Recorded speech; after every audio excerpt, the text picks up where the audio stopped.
Let's dive into this together. We open on a brutal inquisition, with a dark lord on his throne and a noblewoman trembling as the Iron Maw waits.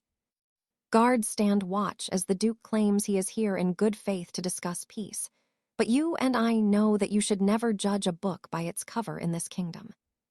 His cold expression definitely doesn't scream peace as he slowly plucks petals from a flower one by one.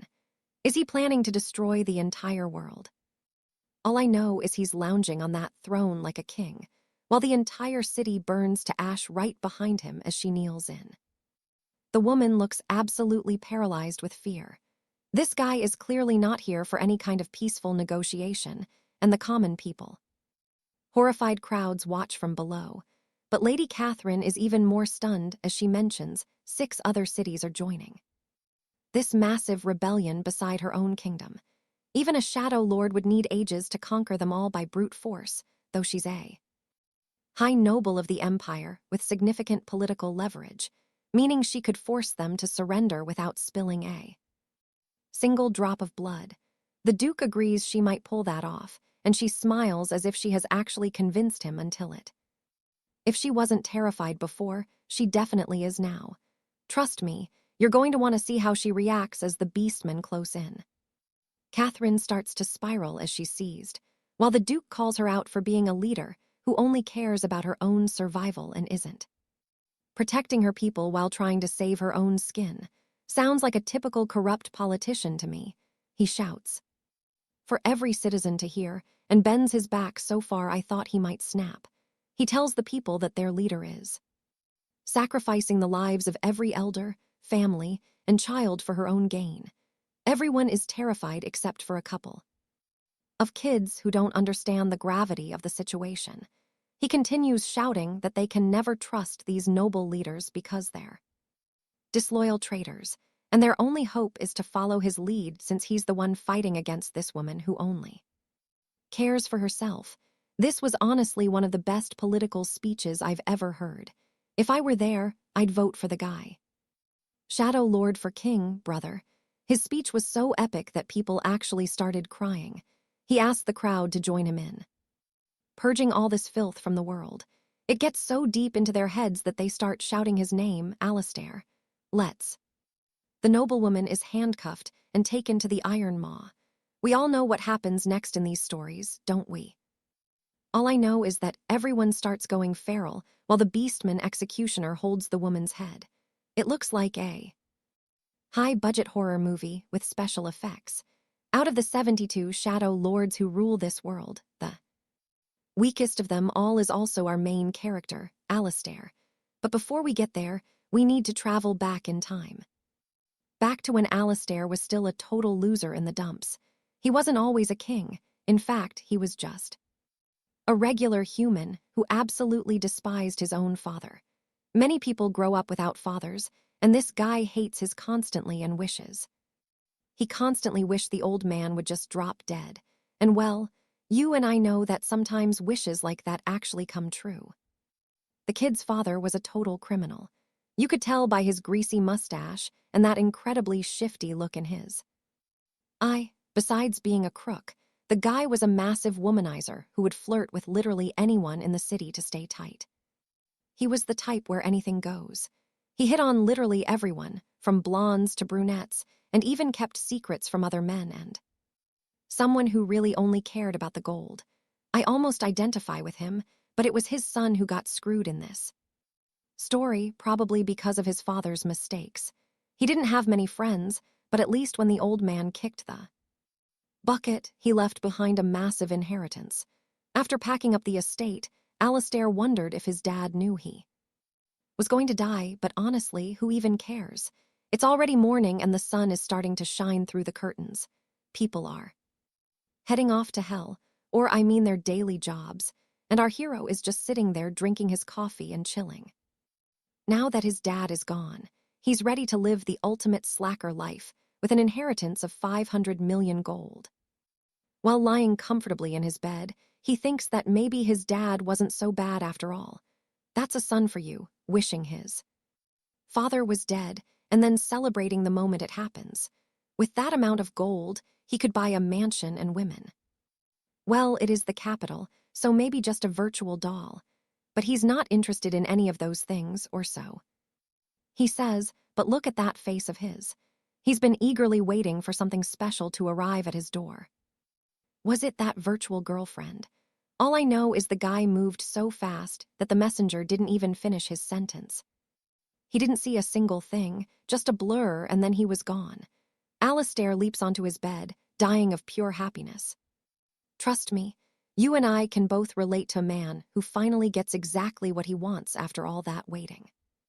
Even with enough gold to buy whatever he desires, the only thing he really wants is the ultimate dream room, you. Know that thing every man wants. Once you build the dream room, you will never leave. It cost a total of 500 million. All right, you and I are about to dive into a story where your worst gaming nightmare becomes a terrifying reality for Arthur. Our protagonist lives by 3 strict commandments. Do not work, do not have friends, and do not ever get married. Work and marriage make total sense to me, but that no friends rule. Well, let me explain his logic on that one. Friends mean going out to feast and dealing with constant competition from every single knight who works alongside you. He does not understand this constant competition and marriage. Promising your life to one woman seems like a terrible plan. His own father found the love of his life at least 12 times.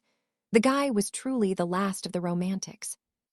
Arthur's only goal is to lie around all day playing Chronicles, which is honestly the secret dream of any average guy. This is his very definition of paradise. Finally, he can focus 100% on the game he has been beating. 2 months pass. He has grown a bit of a beard, and it looks like he finally cleared the main quest. It is great that he is happy, but look at his room. The man is living in a literal garbage dump. I have no idea how one man manages to pile up that much literal garbage in just 60 days. Like any addict, as soon as the credits roll, he starts hunting for his next fix. No time to waste here. Now pay attention here, because while he is searching, a notification pings from the game that is still running. Arthur finds this bizarre since he never joined any social guilds. The system has a strange new message for him. It is a message from the game admins, congratulating him for being the very first person to actually complete the entire world. Look, whenever a main character gets a message from an admin, it never leads to anything good for them. People put in years to build this world, but he gets another message asking him to answer a few questions. The first question is whether he prefers young maidens or mature noblewomen. It is a bit of a weird start. Like most of us, I think mature women are the clear choice. Let me know your preferences in the comments below. Arthur chooses one of the options, but the screen does not show us which. The next question is even weirder, though. The system asks if he gets excited by hitting people or getting hit. I do not know what this system wants. A barrage of questions follows until Arthur is sick of them, but the final one actually grabs his full attention. It asks if he truly knows the ending of the game. Well, he just finished it, so he clicks yes. Then another message pops up. It asks if he would be willing to change the final ending of the story. Arthur thinks it is a scam and tosses his controller aside. He figures they just want him to buy more gold. My advice to you is to keep your room clean, or else you might end up with a nasty cockroach infestation. Even the toughest guys cannot handle a giant roach. He is so disgusted that he jumps back in pure terror. By coincidence, his hand lands right on the controller, clicking the notification. This was like a scene from a horror movie.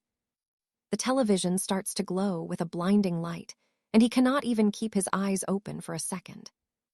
Okay, let's pause for a second. You and I both know his cozy life just ended. He wakes up somewhere else. He wonders what happened while looking at his hands, or rather, someone else's hands. He is totally confused. I have no idea how he knew they were not his hands through those gloves, but he knows his body. The problem isn't just the hands. His whole face is absolutely wrecked. Someone has clearly done a number on him. He feels a sharp pain in his stomach and collapses as a mysterious man begins to interrogate him. The man asks where the treasure is hidden, and if he stays silent, things are about to get even more brutal for him. The knight beating him calls him a demon king. This is where everything starts going downhill very fast. He cannot run because his left leg is shattered. Time to start praying, because the guy wants answers right now. He wants to know where the gold is, and if Arthur doesn't talk, that rock is going to break him. Arthur has no clue what they are talking about with this treasure and Demon King stuff. He is completely lost. He is like a blind man in a dungeon raid. He does not know who they are addressing or where he is. In summary, he is trapped and broken, surrounded by soldiers who look ready to rip his head off. I have a feeling that if they do not find the treasure they want, the protagonist will be the one sacrificed. All he remembers is being safe at home, but he decides to ignore that for now and focus on surviving. Running is impossible because his foot is messed up, and his body is so battered he might pass out. And that is where we leave it. Trust me, you and I are going to want to see what happens next. All right, you and I are about to watch the weakest villain in history try to survive the most brutal execution ever. Alaric asks why they are calling him the Shadow Lord, but that was easily the worst idea he has ever had in this life. A thug grabs his horns, mocking his amnesia after the beating. Those horns prove he is Duke Alaric, the most pathetic Shadow Lord. Suddenly, his memories flood back. He is trapped inside a nightmare world where heroes hunt down and slaughter every last monster they find. It is a legend where everyone dies in the end. This is not some fairy tale, it is a cycle of endless slaughter. The kingdom collapses at the end, and for Alaric, it gets even worse.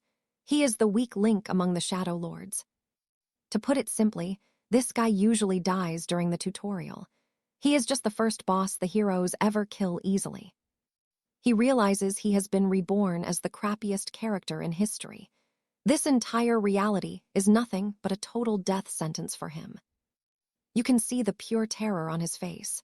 Alaric is in deep trouble, and he knows it better than anyone. Now pay attention here, because a brutal punch to the face snaps him right back to this cold and very hard reality. The knight captain talks to his men. Alaric is surrounded by enemies, and there is no obvious way to get out alive. Poor Alaric gets trashed.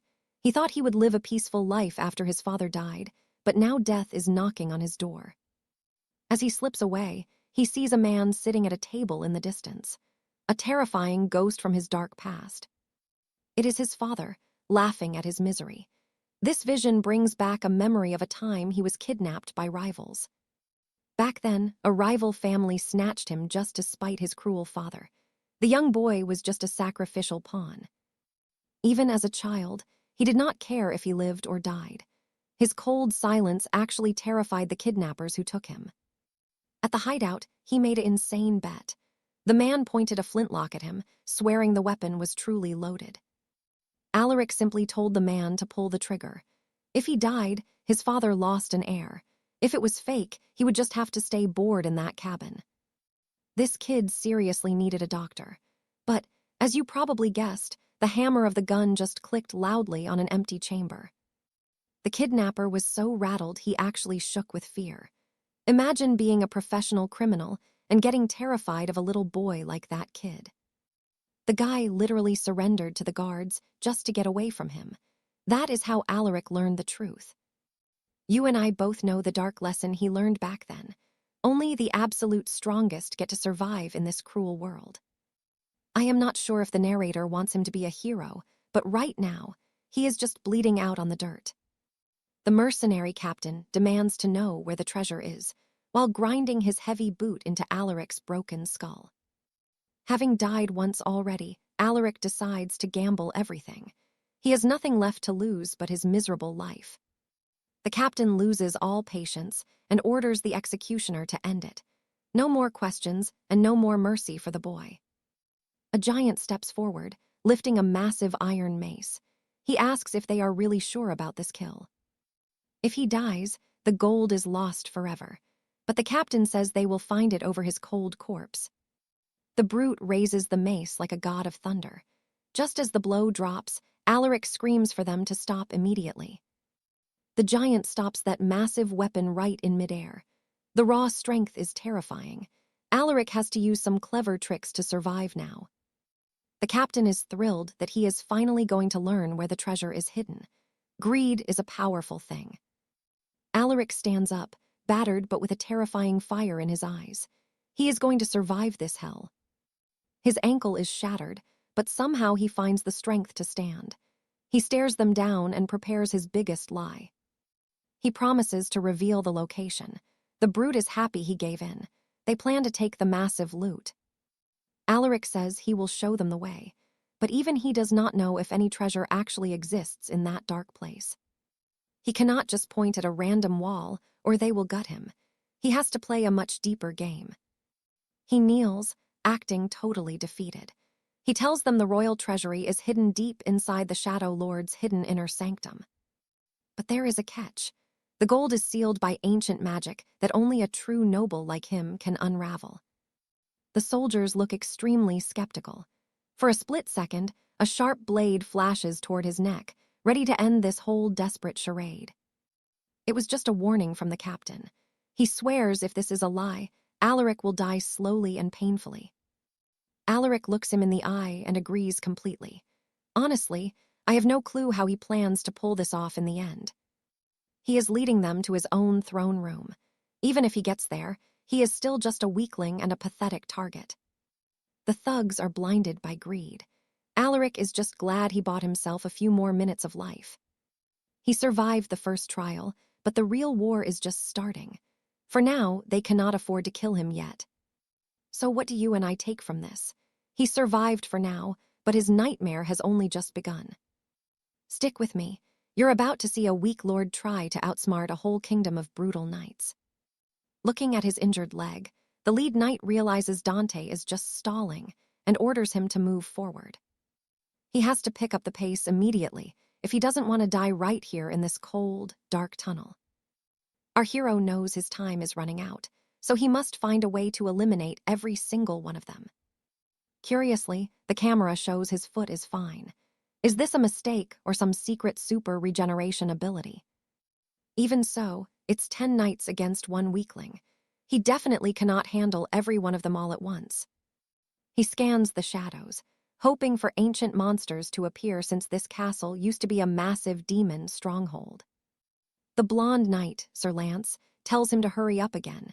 He plans to kill Dante once they find the treasure. Interestingly, the bald mercenary wanted him alive, but this guy wants him dead. Something is definitely not right with them. Now pay attention. Dante notices that this cave is filled only with very old monster remains. It doesn't look like anything has died here recently, so outside help is definitely not coming to save him today. He's on his own, wondering how far it is to the chamber. This would be much easier as a game. Suddenly, he sees something glowing in the dark that makes him grin with pure excitement. The vision of the seer, a legendary ability from the game, is finally active right in front of his eyes. Dante can see the entire map, the dungeon difficulty, and exactly where every single one of his enemies is hiding. Our protagonist flashes a hopeful smile, realizing he can still use his broken abilities from the grand design. The seer's vision is an overpowered skill that reveals traps and items, usually reserved only for the very late game. So you might ask how he can use such high-ranking skills during the opening tutorial mission of the story. He unlocked every single S-rank ability before starting, which is exactly why he is so dangerous right now. Being trapped in this weak body was annoying, but having these scrolls makes him a total beast in this dungeon. There are no reinforcements nearby, but a system prompt allows him to purchase magical troops for his side instantly. Dante wanted to buy 10 golems and crush the knights, but his total budget is only 100 gold crowns. I know what you're thinking. He was way richer in his past life than he is in this game. Even though he cannot buy an army of golems, he can still use his gold very cleverly for his plan. He crafts a risky plan with 60% odds of success, betting his life on this one dangerous gamble. To make his plan work, he first needs to gain their trust.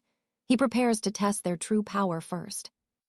Dante uses another high-tier ability, the insight of Aphrodite, to analyze the hidden attributes and stats of his enemies. While he reads their stats, Sir Lance points a blade at him, demanding he walk even faster through the dark. Dante pretends to be terrified, trembling like a scared child, but it is all just an act to hide his power. This skill is a master tier ability that lets him see status screens that players usually keep secret from the world. Now that he's checked their weaknesses, he just needs to decide how to lure them all into his deadly trap. Sir Lance has turned around 15 times to bark orders. I didn't realize he could be this impatient and angry. Looking at the status screen, he sees this man's name is Lance, a low-tier mercenary with very poor wisdom. Another broken part of this skill is that it lets him read the target's most recent and secret thoughts. To earn their trust, Dante is willing to take a few major risks to keep the knights moving forward. Our hero is no longer just trying to survive. He's determined to make sure these men never leave alive. He notices bones on the ground and decides to start the first part of his master plan. He suddenly shouts for everyone to stop walking, causing the massive knight to freeze in his tracks with total shock. Dante apologizes for the interruption, but claims there are lethal traps hidden in the dark path directly ahead. Lance is hesitant, but Dante warns that dozens of invisible arrows will shred them if they move a step. You have to hand it to him. His acting is so good he honestly deserves a gold medal for this. Our hero offers to walk ahead and deactivate the mechanisms to prove he is being helpful to the group. Lance isn't convinced until a scout confirms the path ahead gets narrow and very dark within just a few yards. It was a masterfully timed move. If he'd tried this anywhere else, they never would have believed his lies. Trust me, you and I are about to see exactly what happens when you threaten a true demon lord. All right, you and I are about to watch a fake injury turn into an absolutely legendary scam. Julian claims his leg is shattered, even though his stride looks perfectly fine to us right now. He says he's showing respect because they aren't like the typical knights who just kill on sight. But these mercenaries are just as bad. They rob you first and then leave you for crows. Julian tells them to follow if they must, but he won't promise their safety in these ruins. Sir Roland doesn't trust him at all, telling his men not to let some spooky story scare them. The soldiers aren't stupid, though. They're terrified of taking a stray arrow through their iron helmets. They've already faced traps that nearly crushed them, so Roland mocks them for being as cowardly as mice. Julian is loving every second of this, wearing a sly smile as he slips further into the shadows. He collected some random arrows earlier, and now, well, he's about to make them useful for his act. Now pay attention here. This is where Julian takes his acting to a whole new level of crazy. He takes an arrow and stabs it right into his own leg, letting out a blood-curdling scream. That scream was the only real part of this performance, and it sends chills down the mercenaries' spines. Now they believe the traps are real. Julian gasps for them to stay back as more arrows fly. Roland doesn't care about the danger. He threatens to execute anyone who refuses to move forward. The terrified men have no choice but to follow the trail of blood splattered across the stone. They find Julian collapsed on the ground, clutching a fresh wound while pretending to struggle for his life. He tells them he passed out from the pain after successfully disarming all the deadly traps for them. The men are thanking their lucky stars, completely unaware that they're being played by a master of deception. Roland asks why he helped them at all. Julian keeps the act going, claiming they're different from others. He says because they didn't kill him instantly, he'll do everything he can to keep them all alive. Honestly, you and I wouldn't believe a word of this, but these fools are falling for it. Julian groans as he prepares to pull the arrow out, which is a massive mistake in real medicine. You should never pull an arrow out like that, but hey, it makes for a very dramatic scene. After he tosses the arrow aside, the entire group actually buys his heroic story and starts trusting him. Julian checks his status screens and sees their trust levels rising. He's got them right where he wants. But a little trust isn't enough for his grand plan. The real performance is only just getting started. Suddenly, a notification pops up. His charisma is spiking because he's playing these fools like a cheap fiddle. He might not be a high-level warrior, but he's definitely the king of dramatic theater and lies. Roland thinks he can use Julian, but orders a guard to help him walk so he doesn't stall. Julian acts shocked by this supposed kindness, while Roland just claims it's gratitude for saving their miserable lives. The act is working, but their boss is a snake, so Julian needs to wrap them around his finger. That was just the first act of his play. Now, the second part of this drama is beginning. They finally reach the entrance of the ruined citadel, where a massive goat head hangs over the doors. It's the perfect look for a cursed lair. Even Roland is impressed by the scale of the place. But as the doors swing open, Julian starts sobbing. This performance is honestly worthy of a royal theater. He's actually squeezing out real tears. Everyone is confused as they watch him break down in pure grief. The guard carrying him asks what's wrong, and Julian cries that this place reminds him of his family. Roland is stunned. He didn't think a creature like this would have any concept of a loving family. Julian keeps it up, describing a time when he had people he loved in a beautiful, shining palace. He tells a story of a kingdom destroyed by war, where monsters and people once lived in peace. He describes an attack where archers were ready to strike down the king, while everything fell into ruin. A loyal giant shielded him, taking dozens of arrows while telling Julian to run for his life. That brave soul took the hits and told Julian to flee as fast as his legs would carry him. And that's where we leave it. You and I just saw a master class in pure manipulation. Stick with me here, because this guy is putting on a show. Pretending he was left all alone, he is not only the greatest deceiver ever known. These people are actually starting to feel sorry for him. Honestly, you almost have to pity. How naive they are. They expected the Shadow Lord to be a heartless monster without a shred of human emotion, someone incapable of tears or joy. Yet here he is, weeping over his fallen friends. Watch closely, because everyone is starting to trust him more. Even 𝑠'Ilas admits this is nothing like what Lady Alara described. She claimed the Shadow Lord was pure evil, but the man before him is no monster. 𝑠'Ilas decides to let it go as long as the guy stays useful. Alaric looks at them, offering his deepest thanks from his very soul for escorting him back to Shadowspire. He tells them they are nothing like the brutes who slaughtered his kin, and perhaps their kindness will grant him peace. He promises them all the keep's ancient gold and his own life in service. To fully earn their loyalty, he prepares to offer even more. They continue marching through the halls until they reach the throne room. For a lowly lord, this place is incredibly lavish. I figured he would live in a hovel. Keeping his word, he offers the riches. 𝑠'Ilas is desperate to find the vault, but Alaric warns it is sealed by sorcery. He prepares to break the wards and asks everyone to keep their distance. Since they trust him now, they listen without any second thoughts. Our main character knows his master plan is almost complete. Now for the finishing blow. Is he going to summon a horde of creatures to ambush them? Honestly, there was never any gold in this keep from the start, which was pretty obvious. The only thing left by the previous lord was 100 pounds of silver, but that is enough for this world of the abyss. 1 pound is worth 15 silver marks, and since this game system makes dropped items appear instantly, he plans to drop 76 pounds, which is roughly 1,140 silver marks. But before he does that, he needs to put on a grand performance. He booms out, "Great lords of old, I am the 71st Shadow Lord, who reigns over this realm. To these noble knights, in the name of Lord Alaric, I bestow my royal hoard." Finishing his act, he stands perfectly still with one hand raised. Everyone is holding their breath for a miracle.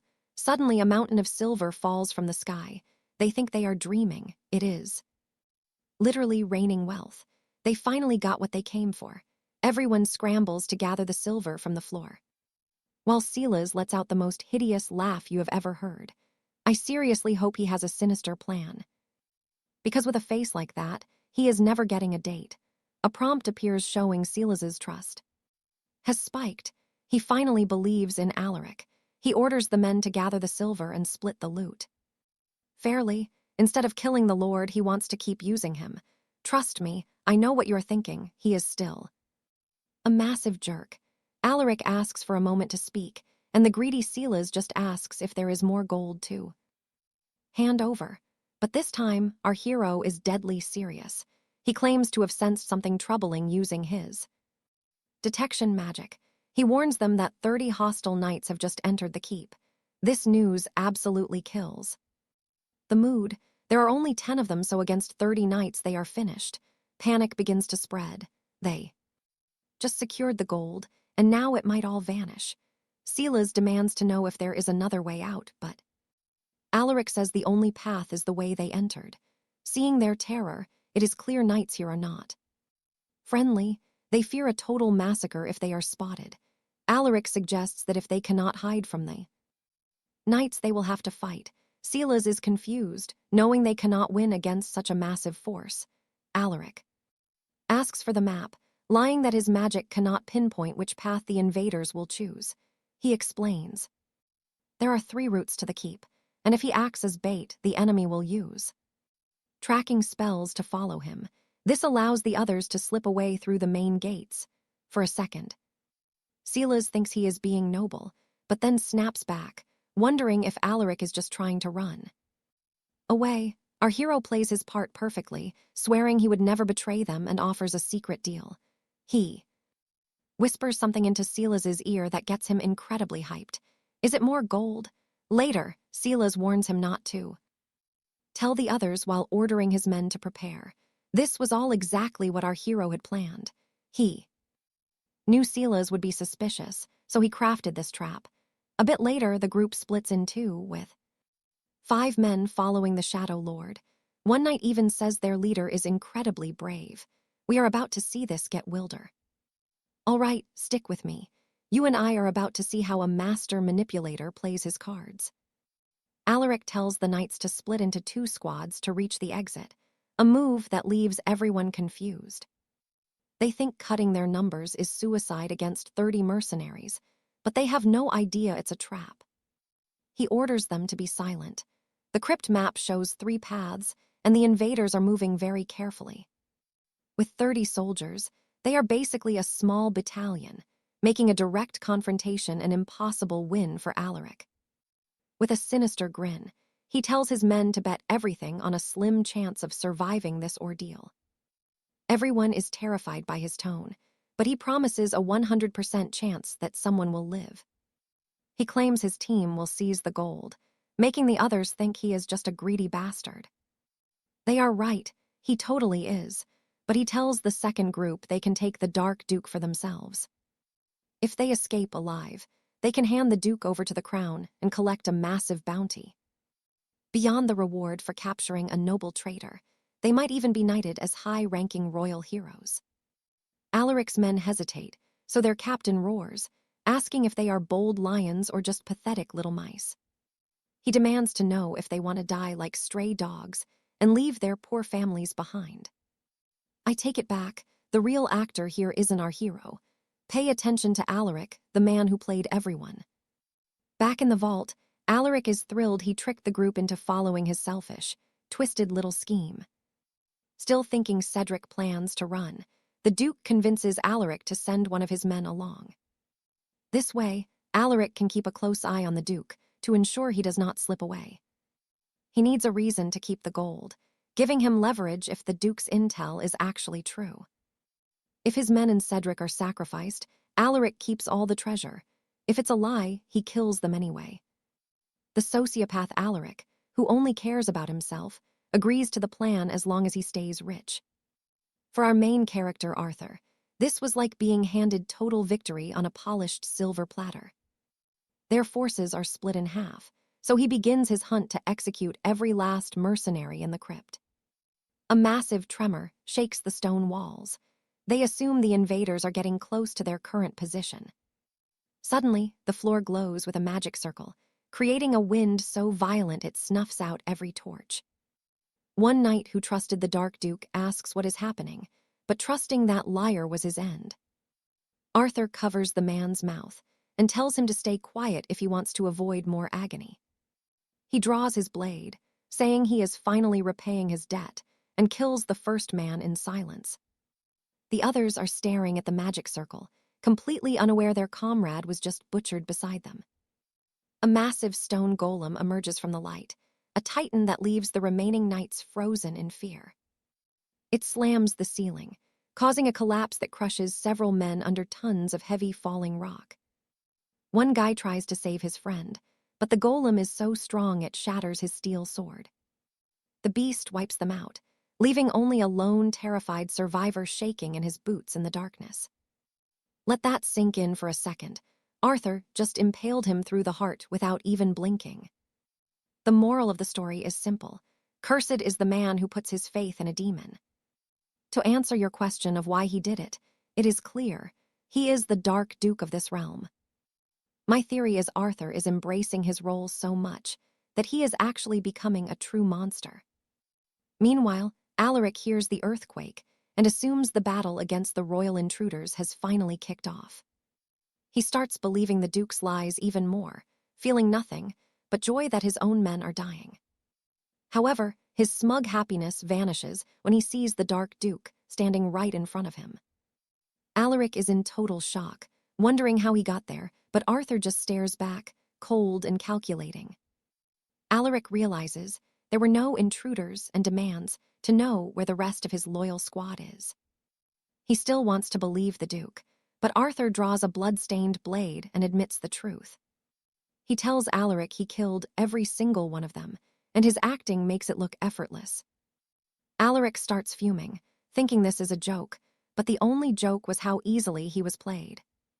Trust me, you and I are going to want to see how this brutal betrayal ends. Trust me, you and I are about to see these knights lose it once they realize Dante played them all. Dante keeps twisting the knife, mocking their intelligence and calling them nothing more than mindless commoners. I mean, it is a bit harsh. Did they really think a Dark Lord would ever side with mere mortals? Sir Leif snaps, leading a bloodthirsty charge right at our hero, but this was exactly what Dante wanted all along. That stone titan lurking in the shadows finally reveals itself, crushing two knights with one massive, earth-shaking blow. The titan is relentless, and every swing is a death sentence, but one warrior isn't going down that easy. Rollo swings his heavy warhammer, shattering the beast in a single strike before looking back to celebrate with Leif. That split-second distraction was his final mistake, as Dante lunges from the dark to end his life for good. Dante actually thanks them while his golem pieces itself back together. Sir Leif is absolutely losing his mind. Our hero explains the simple truth. To kill a stone titan, you just have to shatter its core. Any low-tier knight could manage it, but they were too blinded by rage to see the obvious trap. Now the tables have turned, and Dante is in total control. Leif realizes he is facing a true king. This is the real Dark Lord, yet even in this nightmare, the veteran knight is still plotting his escape. He's survived countless wars, and thinks he knows exactly how to wiggle out of this death trap too. Now pay attention here, the roles have totally flipped, and Sir Leif starts putting on a pathetic show. He drops his blade, begging for a quick, painless execution, as if he's finally accepted his inevitable end. Dante slowly walks forward, blade drawn. It looks like the knight's desperate gambit might actually be working. The moment Dante gets close, Leif plans to strike with a hidden dagger, relying on his superior knightly stats. As Dante approaches, he's actually checking his shop menu. He finally has enough gold to buy a simple slime.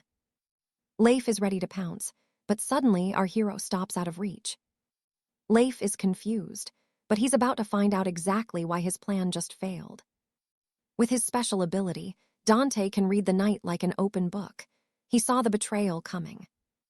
Okay, you and I both know this hero has officially embraced his inner Dark Lord. It is brutal. Checkmate, Sir Leif is fuming, unable to believe this weakling has outplayed him. He lunges forward, aiming straight for Dante's throat while screaming that he will be the only one standing. But before he can strike, he faceplants. A tiny slime is stuck firmly to his boot, pinning him. He was too blinded by fury to notice the trap. As Dante steps closer, 𝑨𝒓𝒎𝒐𝒏 tries one last strike. Failed again.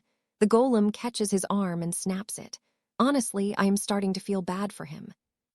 Dante mocks him, asking how it feels to be broken by someone he once despised. He draws his stained blade, while 𝒓𝒏𝒏 desperately wonders where his perfect mission went so horribly wrong. Was it sparing Dante, or taking the map? No, the real mistake happened much earlier than that. He should have never challenged the Dark Lord. Even at his weakest, a king is still a king. I take back every doubt I had. This scene was absolutely legendary and totally worth the wait. Dante is finally earning his crown. Suddenly, he wakes up in a thick fog, facing his father.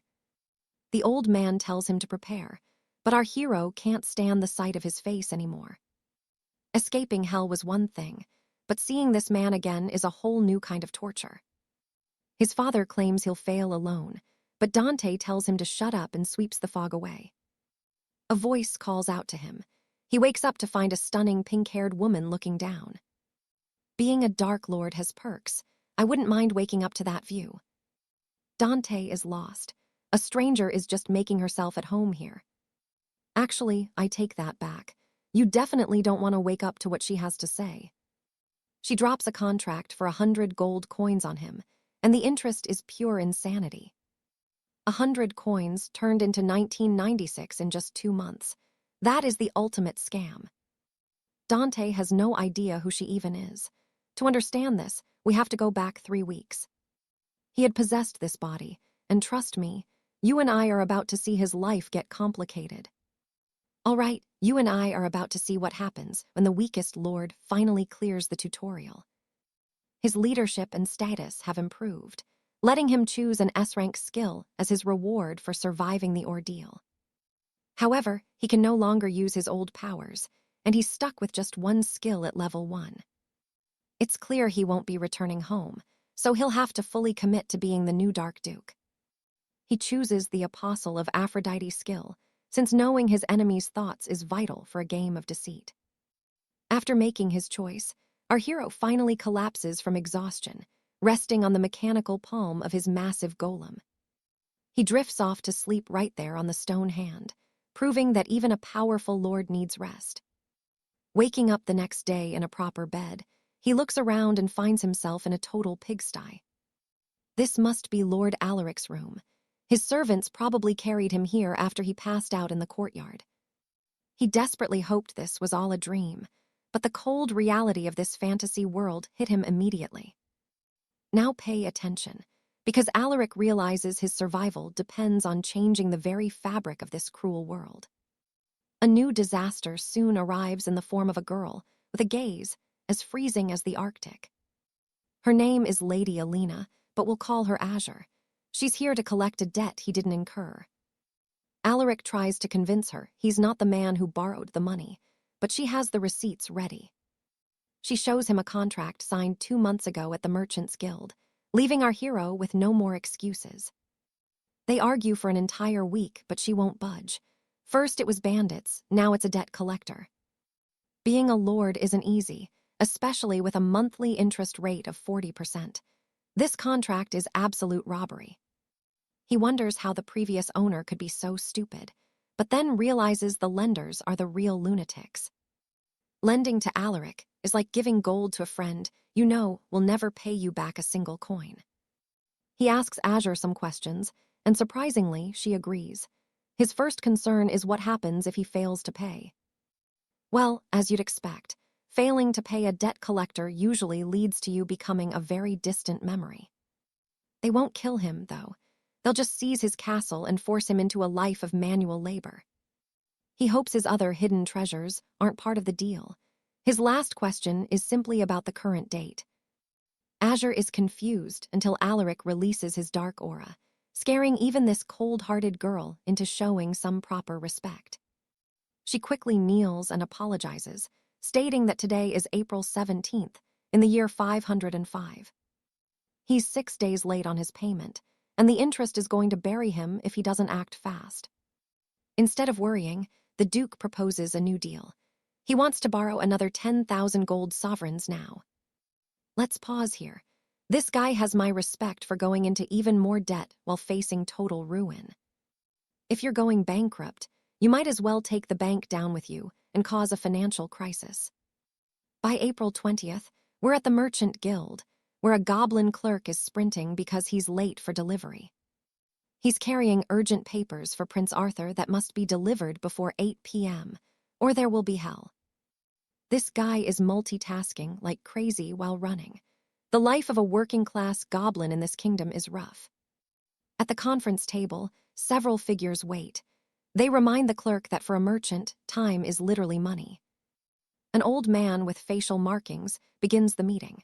This guild is protected by the highest-ranking lords in land.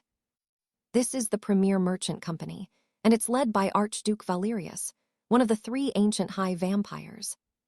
The board is made of elite figures, and the guild's ultimate leader is the son of the Iron Sovereign. He asks Azure to explain the meeting's purpose. The other nobles are furious that a half-blood girl is speaking.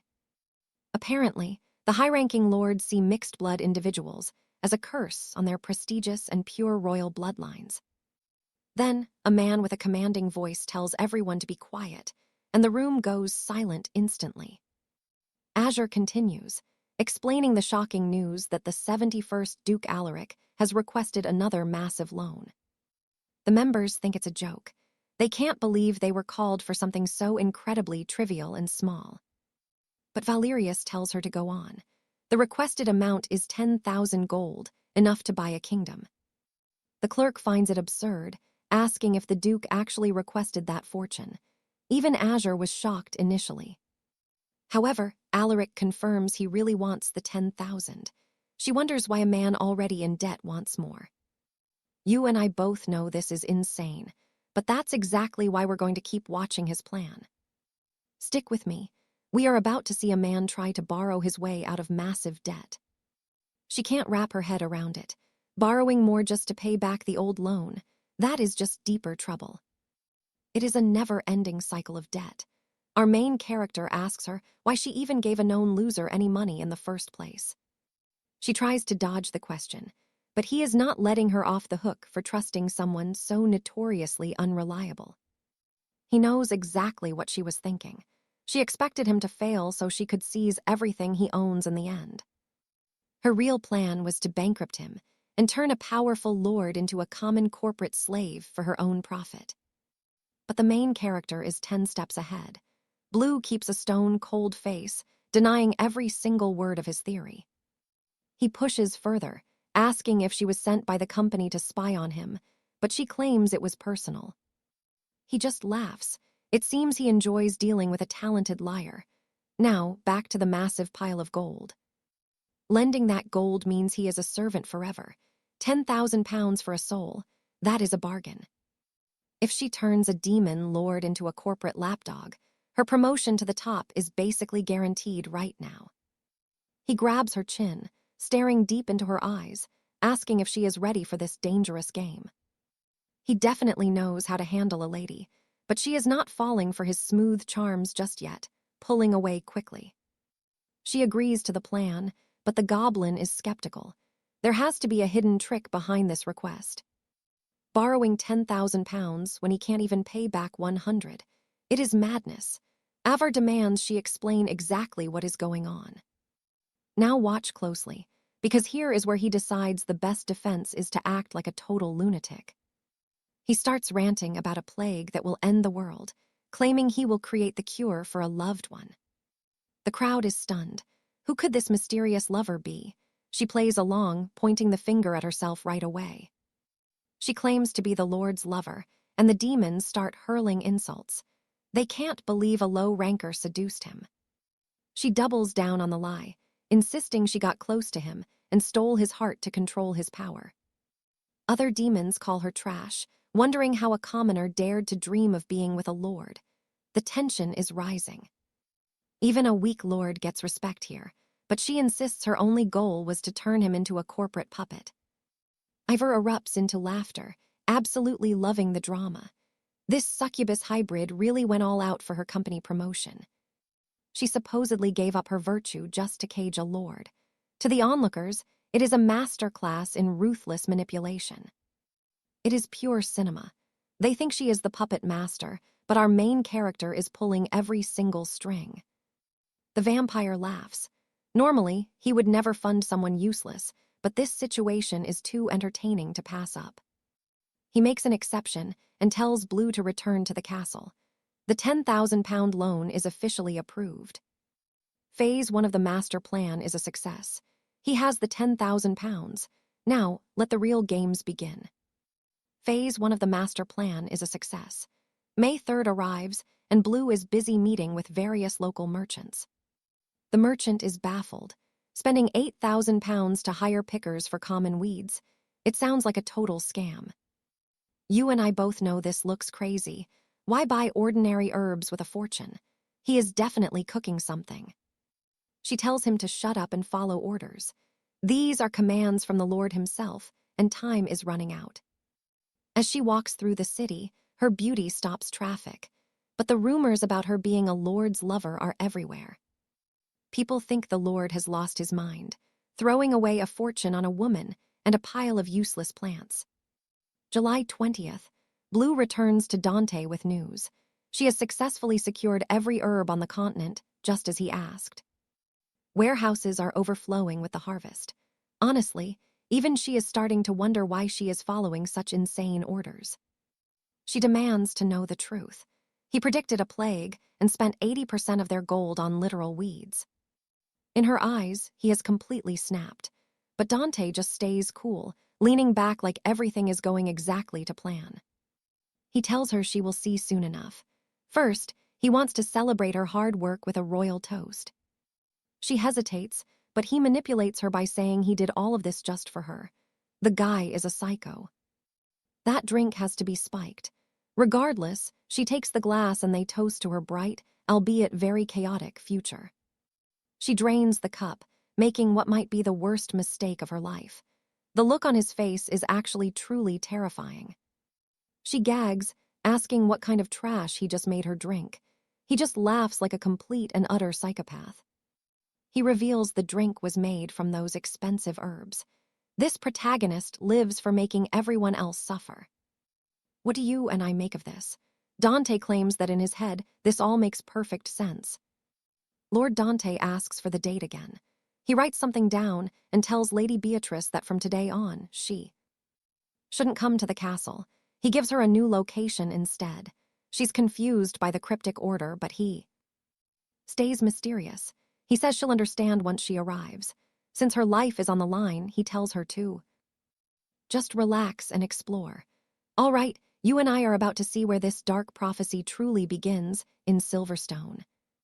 Beatrice steps into the royal springs. She can't fathom the Archduke's mind and doubts she'll find anything useful in a place like this, but she's wrong. She pulls out his note, listing horrific symptoms, joint pain, burning fever, and terrifying black bruises. She thinks predicting a plague is impossible. Still, an uneasy feeling settles in her gut. Suddenly, a piercing scream rings out. A child has collapsed on the stones. The young girl just passed out and says her entire body feels like it's on fire. Beatrice checks her pulse. The girl is burning up. She immediately orders the guards to carry the child to the clinic at once. Panic sets in as a black mark appears on the girl's neck.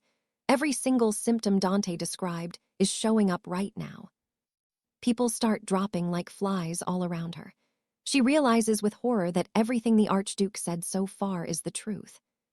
See, this is why you never doubt the protagonist. Pay attention. If she hadn't drunk that tea, she'd be dead now too. At the clinic, patients are dying in minutes. Within 1 hour, 30 people have arrived. Beatrice is in shock on the bench. She still can't believe he managed to predict this disease. The head doctor approaches and asks if she's feeling all right. He's stunned. She's the only survivor from the baths. He suggests she leave the city immediately to avoid getting infected. She remembers the tea she drank. Even if it seems impossible, there's no other explanation. She has to admit he was right. Days pass. It's now July 16th. A young messenger named Lily is racing through the palace corridors with an urgent scroll. In this kingdom, nobody gets to rest. Even little Lily is being put to work as the tension rises in the castle. She bursts into the meeting room. The chancellor is there with the queen, looking furious that a messenger interrupted their meeting. But Queen Isabella is understanding. She knows if it's Lily, the news must be quite urgent. Something big is happening here. The queen is the legendary Lady of Grace. Meanwhile, the chancellor is a total snake, submissive to her but a bully to others. He almost kills the girl with his shouting, but the queen's presence keeps him in check. Honestly, you have to play the game. Lily says she has an urgent message from the citadel. The chancellor starts reading, and the color drains from his face. It mentions an epidemic that broke out in the bathhouses. It's ripping through the kingdom like wildfire and spreading fast. The spread is unstoppable. Neighboring empires will be hit within days, and the mortality rate is a staggering 80%. The queen notices his expression and asks what's wrong. He keeps reading the letter's contents, but there is more to it. Now here's where the plan really kicks in. Trust me, you and I are watching a total genius at work.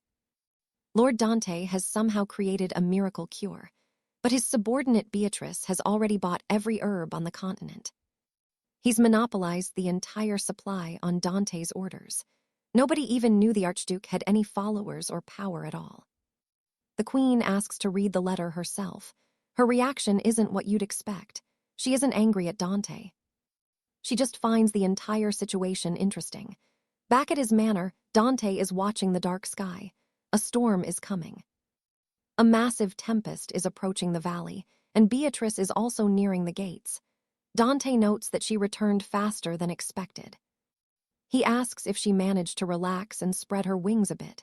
The man is acting totally clueless, asking why she's pale. He sent her to the edge of a slaughterhouse and then asks if she enjoyed it. She demands to know if he knew. Of course he didn't. He just bought the cure and described every symptom. This wasn't some wild guess. It was destiny. As he speaks, a lightning bolt strikes, casting a long shadow in front of him. Look at that face and tell me. Is this not the purest evil you've ever seen? Even Beatrice is terrified of the Archduke now. He's not human. He really knew this was going to happen from the start, and the reason is the forbidden prophecy of the ruin. In that story, the world begins to fall in the year 1515. 10 years from now, everything will be darkness. The records say the plague starts in a resort town, and it takes a full year before a cure is ever created. Dante was thrown into this world right as the epidemic hit. Because of Beatrice's contract, he could find out the timeline. He used the date to prepare his move. Now he asks her what the High Council thinks about this sudden chaos. It must be a hornet's nest there. They have surely called an emergency council session to deal with the crisis. Dante just smiles as the world begins to burn. He's the only one with the power to put out the fire. So, you and I have to wonder, is he a savior or a monster? We'll find out in the next part. All right, you and I are diving into an emergency council, meeting where Duke Alistair finally corners Lady Alara. He has framed Alara completely, and she just wanted a simple promotion within the Imperial Guild to earn gold. Alistair watches her with a sharp look, reading her thoughts, though guessing is hardly the word for a mind reader. He warns her that returning to the guild now is suicide, since they will blame her for this blight. It is impossible to predict a plague, so the lords will assume this entire disaster was a planned attack. The only suspect is Alara, who seduced a dread lord before pretending to keep him as a guild pet. He has expertly made her the prime suspect, leaving her with nowhere to run but to him for safety. Since childhood, she's been treated like a low-born half-breed. This guild was her entire life's work. Now, everything she has built is crumbling because of a man she barely even knows anymore. This Alistair is different. He truly carries the dark and commanding aura of a real dread lord. Now watch this. He offers her one choice, kneel and become his loyal servant forever. He promises her power, not brute strength, but total control over the distribution of the sacred elixir. With the blight spreading, thousands are doomed. Children, knights, and powerful nobles alike, none are safe. Rich or poor, knight or peasant, this sickness does not discriminate. Every single soul is going to die. If she controls the cure, she decides who survives. She will hold the world's life in her hands. The nobles who mocked her mixed bloodline will soon be bowing down, begging her for the cure. 𝑨𝒓𝒎𝒚 hesitates, but what other choice does she have? Her old life in the guild is effectively dead. His words strike deep. She finally sinks to her knees, surrendering her entire future to his dark will. She swears her life to the dread Lord Alistair, sealing their dark contract with a kiss upon his hand. Since she has given him everything, he promises her the best view of the coming chaos as his maid. Days later, 𝑨𝒓𝒎𝒚 is working as his servant, bringing Alistair a warm breakfast now that she is his property. A week has passed and she is fully adjusted to her role. She knocks, but enters when there is no response. Currently, the Dreadlord spends his days reading ancient library books and sleeping soundly in his chambers. 𝑨𝒓𝒎𝒚 has no idea what he is thinking, but as his servant, she must obey. Honestly, he looks almost cute. 6 months ago, their first meeting was entirely different. Back then, he was just a stingy and arrogant brat. He did not even care to learn her name. He was only obsessed with hoarding gold and treasure. After loaning him funds, she even sent bandits led by Sir Cedric to raid his castle for revenge. She spread rumors of hidden treasure, just to make his life a living hell back in those days. But this version of the dread Lord before her, he is far beyond anything she ever imagined possible. You and I can see it. He has transformed into someone who holds millions of lives in his hands. Looking at him, she wonders how he sleeps so soundly while the world outside is burning to ashes. He simply does not care. Pleas for the elixir are flooding in from every kingdom in the land. Strangely, the Imperial Guild remains silent. Meanwhile, Master Grom the Goblin is seeking an audience with Lord Malachar.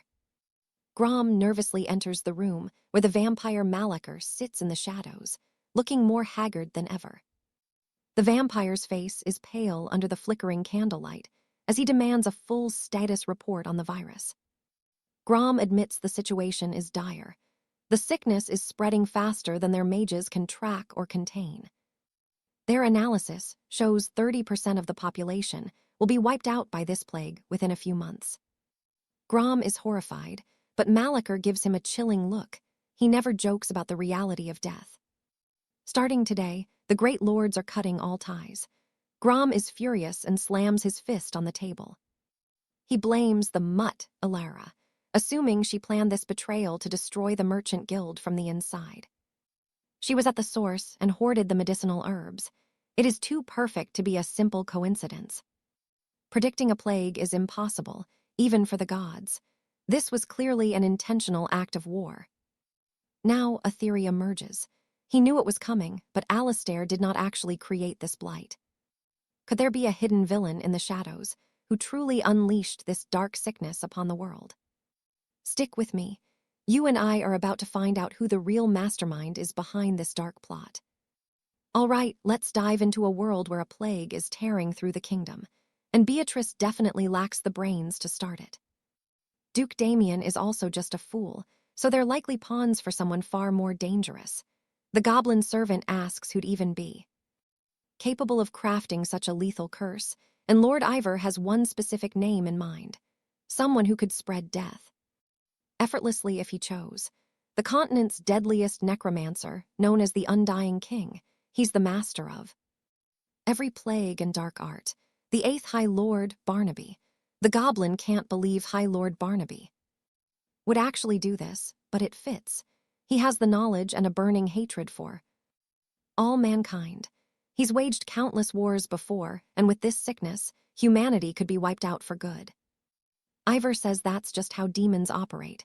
The servant wonders if Barnaby truly is the culprit, and if so, what could they even do? The great company is on good terms with the High Lords, which is why they're so rich. Challenging a High Lord without proof would turn everyone against the trade house. But Lord Ivor claims he already has the evidence. Honestly, I'm betting this ancient vampire is about to make a massive mistake. A dark elf appears from the shadows with news. A scout so stealthy even the goblin didn't notice her. Reading the scroll, the old man starts laughing like a maniac. He tells his servant to summon Duchess Penelope immediately. She's the only one brave enough to face Barnaby. Penelope and Barnaby despise each other, so she won't hold back. Now watch this. The old man starts losing his mind, screaming that nobody will ever cross him again. Suddenly, he vanishes from his seat. The goblin spins around only to find him sinking his teeth into the elf. He bares his fangs, declaring Beatrice will be his next prize. Meanwhile, poor Beatrice is frantically trying to wake up. Our hero, she's calling his name over and over. Seriously, I would have just slapped him awake by now. When he finally stirs, Beatrice says they've been summoned. Our hero asks what for. It's time for the 𝑨𝒓𝒎𝒂 night. That's the one day all high lords are forced to gather in one place. Elsewhere, a strange witch is singing about Damien and his scandalous romance. Beatrice tells him to hurry up while Duke Damien picks a sharp outfit. He's wearing the best clothes in his closet, but since he hates leaving his room, he's wondering why he must go. Beatrice is shocked that a high lord doesn't know about the grand summit and asks if he's ever attended. Of course, he says no, remember, he just stole Damien's body. I doubt he even knows his own name yet. This summit is where all the high lords meet to discuss global laws and keep the entire world in order. Our hero couldn't care less, but Beatrice insists. The main topic this time is the spreading Black Death. That's exactly why he has to be there. Since he owns the only cure, he's the most important man in the room.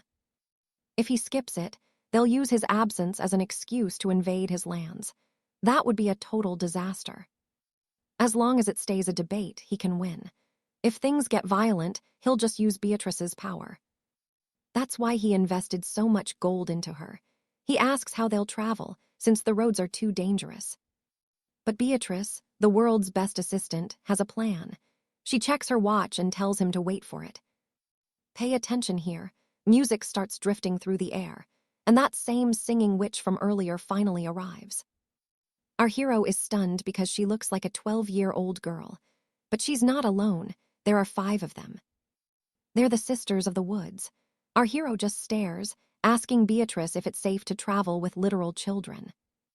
Finally, an outsider hero who actually cares about child labor. She just rolls her eyes and gives him a stern look. You can't judge these witches by their looks. They have demonic pacts that keep them young forever. It's the classic trope where they look like kids, but are actually over 500 years old. He tells them to rise and thanks them for coming. It looks like our hero knows exactly how to be charming. They're already blushing, but Beatrice is clearly annoyed. Are we about to see a jealous love triangle start? Either way, he climbs into the carriage, and the witches start talking like they're flying a fighter jet. They reach the city of 𝑣𝒓𝒎𝒂, and it's bustling.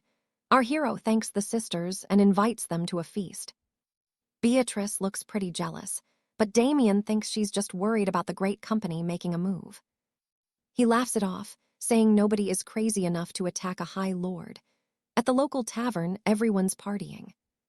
Humans and monsters are all drinking together in this city. But then, the sound of a brawl breaks the peace. You and I are about to see a man kicking a dwarf and yelling about the service. This is just getting started. You and I are about to see Julian handle a total fraud. This Baron Malphaz is the lowest archduke, and even the ancient legends barely mention him. Since the legendary Julian crushed rank 71 easily in the prologue, this 72nd rank is just a useless, bottom-tier nobody. Things just got interesting for Lord Julian. He raises his wine glass, drawing every curious eye in the grand hall toward him. He suddenly smashes the glass on the floor and declares that this journey is going to be way more fun than he expected. At the sound of the shattering glass, Malphaz spins around. He is met with a cold, terrifying gaze from our hero Julian. Julian stares straight into the man's soul. Tension explodes in the room as the arrogant Baron faces off against Julian's small party. The mannerless Baron demands to know why they are staring, but Julian just responds with a laugh that sends him into a rage. 𝒔 storms toward Julian, barking about why he is laughing before hurling a nasty insult about our hero's mother and bloodline. Without missing a beat, Julian calls for Lyra. He asks her if this loud-mouthed baron actually has any guards protecting him right now. Lyra confirms that he is alone. As far as she knows, only an archduke like Julian would have proper protection in this territory. She adds that 𝒔 spends most of his time gambling in casinos. He is infamous for using his rank to torment the peasants. Even among the other high lords, he is considered a complete disgrace. Julian listens closely, a dark plan forming in his mind. Now pay attention, because Julian is about to turn the tables. He stares down the baron, making the coward feel visibly shaken.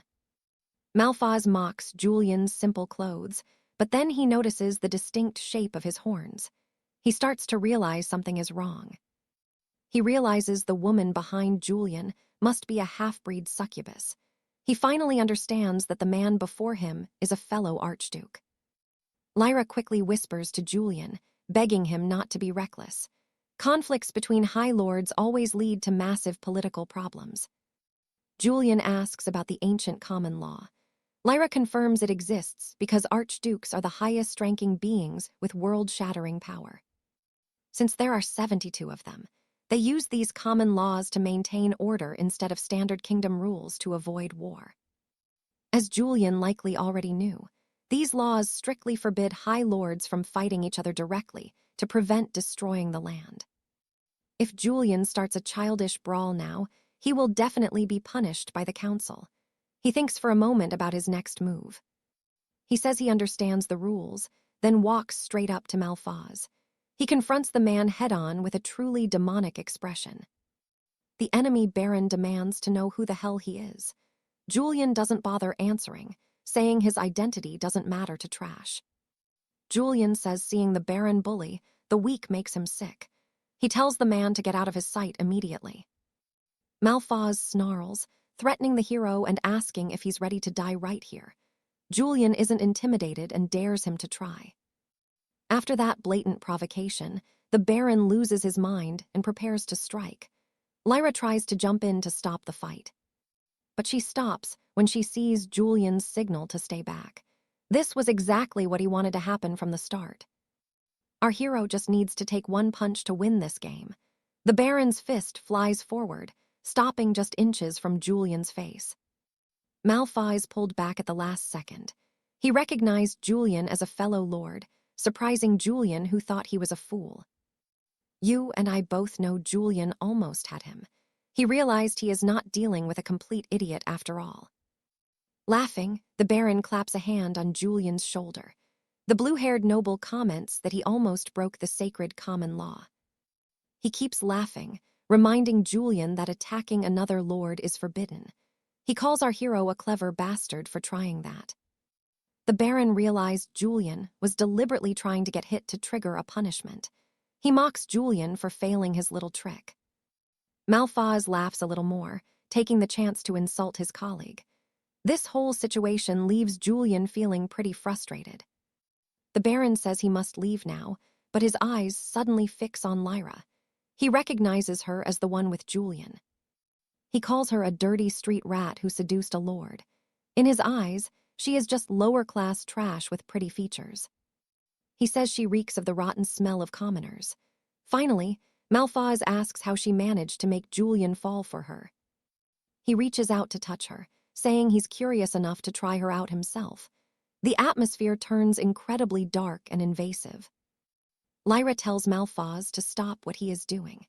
Being ordered around by a commoner sends the baron into a murderous rage. The blue-haired noble changes the subject, pointing back to the common laws they were just discussing a few moments ago. Finally, 𝒔 asks how she made Julian fall for her. He starts touching her, curious to try her out for himself. He says he wants to break her spirit once. Lyra firmly tells the baron to stop his invasive and disgusting behavior. Being ordered around by a common girl clearly leaves the baron irritated. The blue-haired noble then abruptly changes the subject. He draws Julian's attention back to the common laws they discussed earlier, while wearing a truly sadistic expression on his face. He points out that the law only protects archdukes from each other. 𝒓𝒏𝒊𝒖𔔑 raises his heavy fists toward the defenseless girl. And trust me, you and I are about to witness something brutal. He punches her in the face with tremendous force. All right, you and I are about to see this villain cross every line as Andrew targets those who are not nobles, claiming he will beat her up in addition to using her in various ways before returning her to our hero. He provokes Julian by laughing and saying that even though she is a dirty rat, he will take care of her. In the face of all these brutal events, our hero stands there with a serious look, simply adjusting his coat. After detailing his wicked plan, the blue-haired noble starts laughing. He laughs in the middle of the town square, while Layla lies on the ground in a terrible state. He continues to question if everyone is watching him. He affirms that he will show zero mercy to anyone who dares oppose him. Andrew then orders everyone to kneel before him and start worshipping his presence. If they do not obey, he threatens the citizens using Layla as an example of disobedience, and the force he will use to make them yield if necessary. The citizens begin to understand the situation. Some show surprise while others comply. That noble just cannot stop laughing while looking down at the girl in pain. He decides to step on her, causing her intense agony.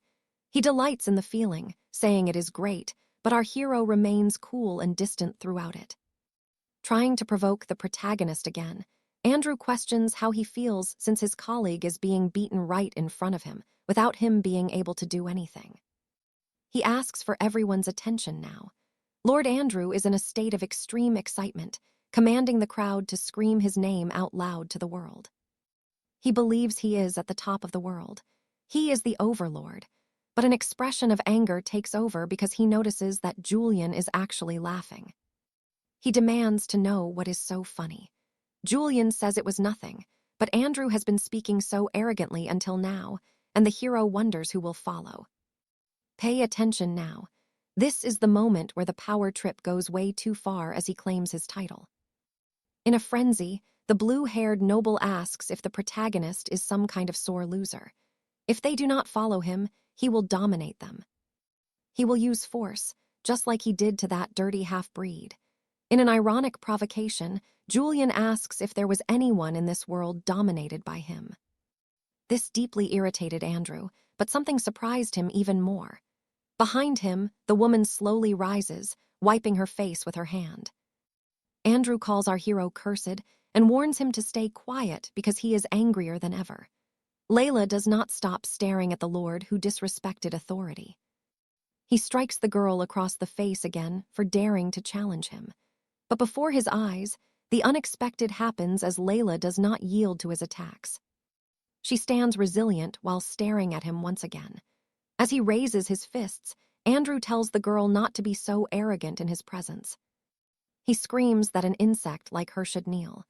Julian just watches his companion get beaten because he knows she lived in the trash and is used to it. She has been a half-breed since she was a child. In this case, the enraged fists of Andrew no longer hurt her enough to make her break. Andrew enters an ever-increasing fury as he beats the girl, affirming himself to be the king of this world. Julian finally decides to borrow a citizen's dagger. Our hero decides to intervene. Layla still stands, making Andrew begin to question what is wrong with that woman because she does not even move at all. He does not understand why she looks at him so deeply. In his mind, Andrew can think of nothing but killing because his fury is at an enormous level. While contemplating ending her life, Julian passes his dagger across the eyes of the noble, creating a perfect horizontal cut that spans the entirety of his two eyes. Amid blood and pain, everyone is surprised by our hero's audacity.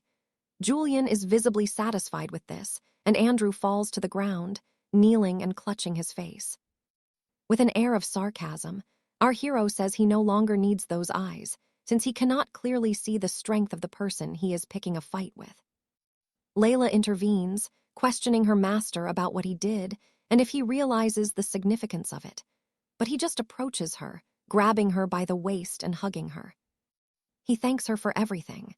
Layla feels loved by the gesture of affection she received, and Julian, with a wicked look, thanks her again from his heart. He asks his assistant to extend her left hand. He says he wanted to give it to her on a better occasion, but he will give it now. I know what you're thinking, will he watch? Well, Julian intervenes while Layla stands tall, making Andrew question everything. He does not understand the problem of this girl looking at him so deeply. In his mind, Andrew can think of nothing but killing. His fury is already at an enormous level. However, while contemplating ending her life, Julian passes his dagger across the noble's eyes. He creates a perfect horizontal cut that spans the entirety of his two eyes. Amid blood and pain, everyone is shocked by the audacity.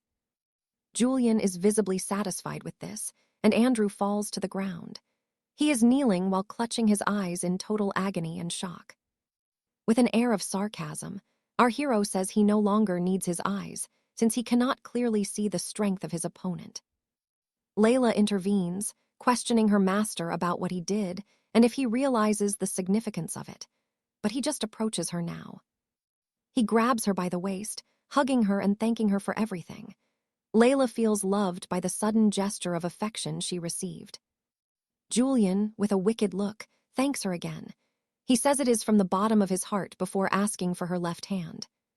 He states he wanted to give it on a better occasion, but he will give it now while it is shining beautifully. Julian, with a wicked look, thanks her again from the bottom of his heart. He asks his assistant to extend her left hand now. He states he wanted to give it on a better occasion, but he will give it now while it is shining beautifully. Layla receives a sparkling ring and asks her master what it is, but Julian stops her. He holds her hand and tells her not to say anything for now, just watch. Stick with me for the next part as he presents himself to the people of Millicent and introduces the partner by his side as the "All right, you and I are about to see Lord Dantalion defy every law for the woman he loves. Status and forbidden bloodlines mean nothing compared to their bond, as he publicly declares his soul belongs only to her.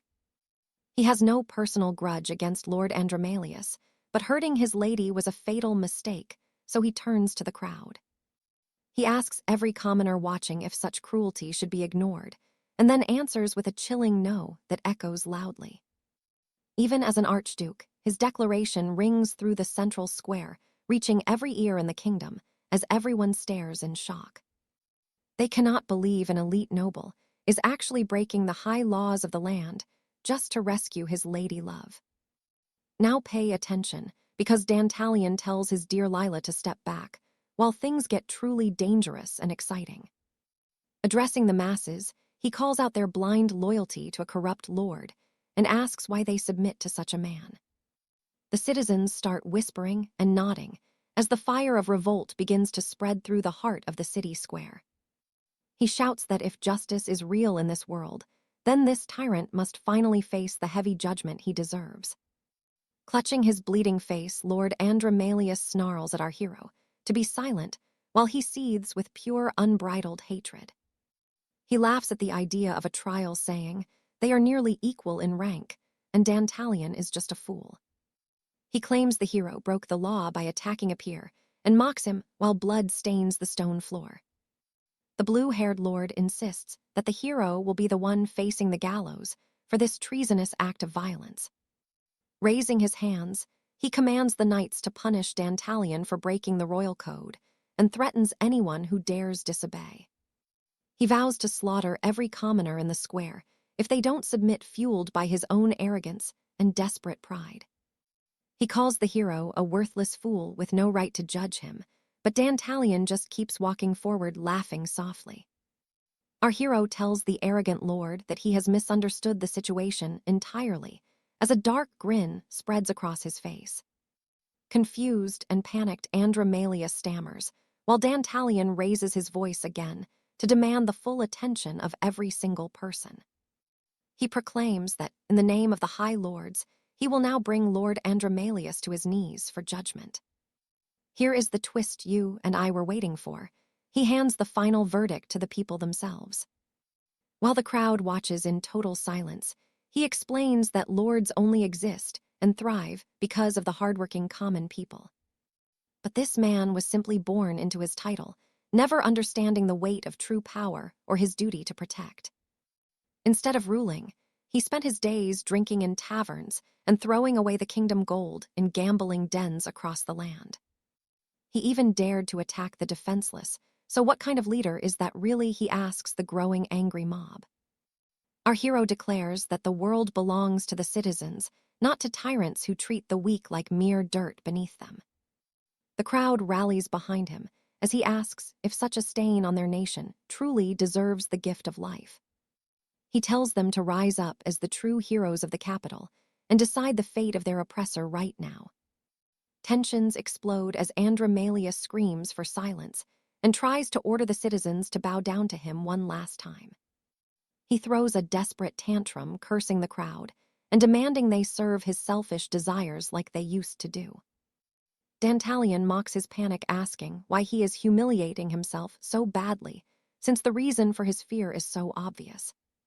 He reveals it is because of the small strike he landed, which has left the blue-haired lord completely and utterly blind.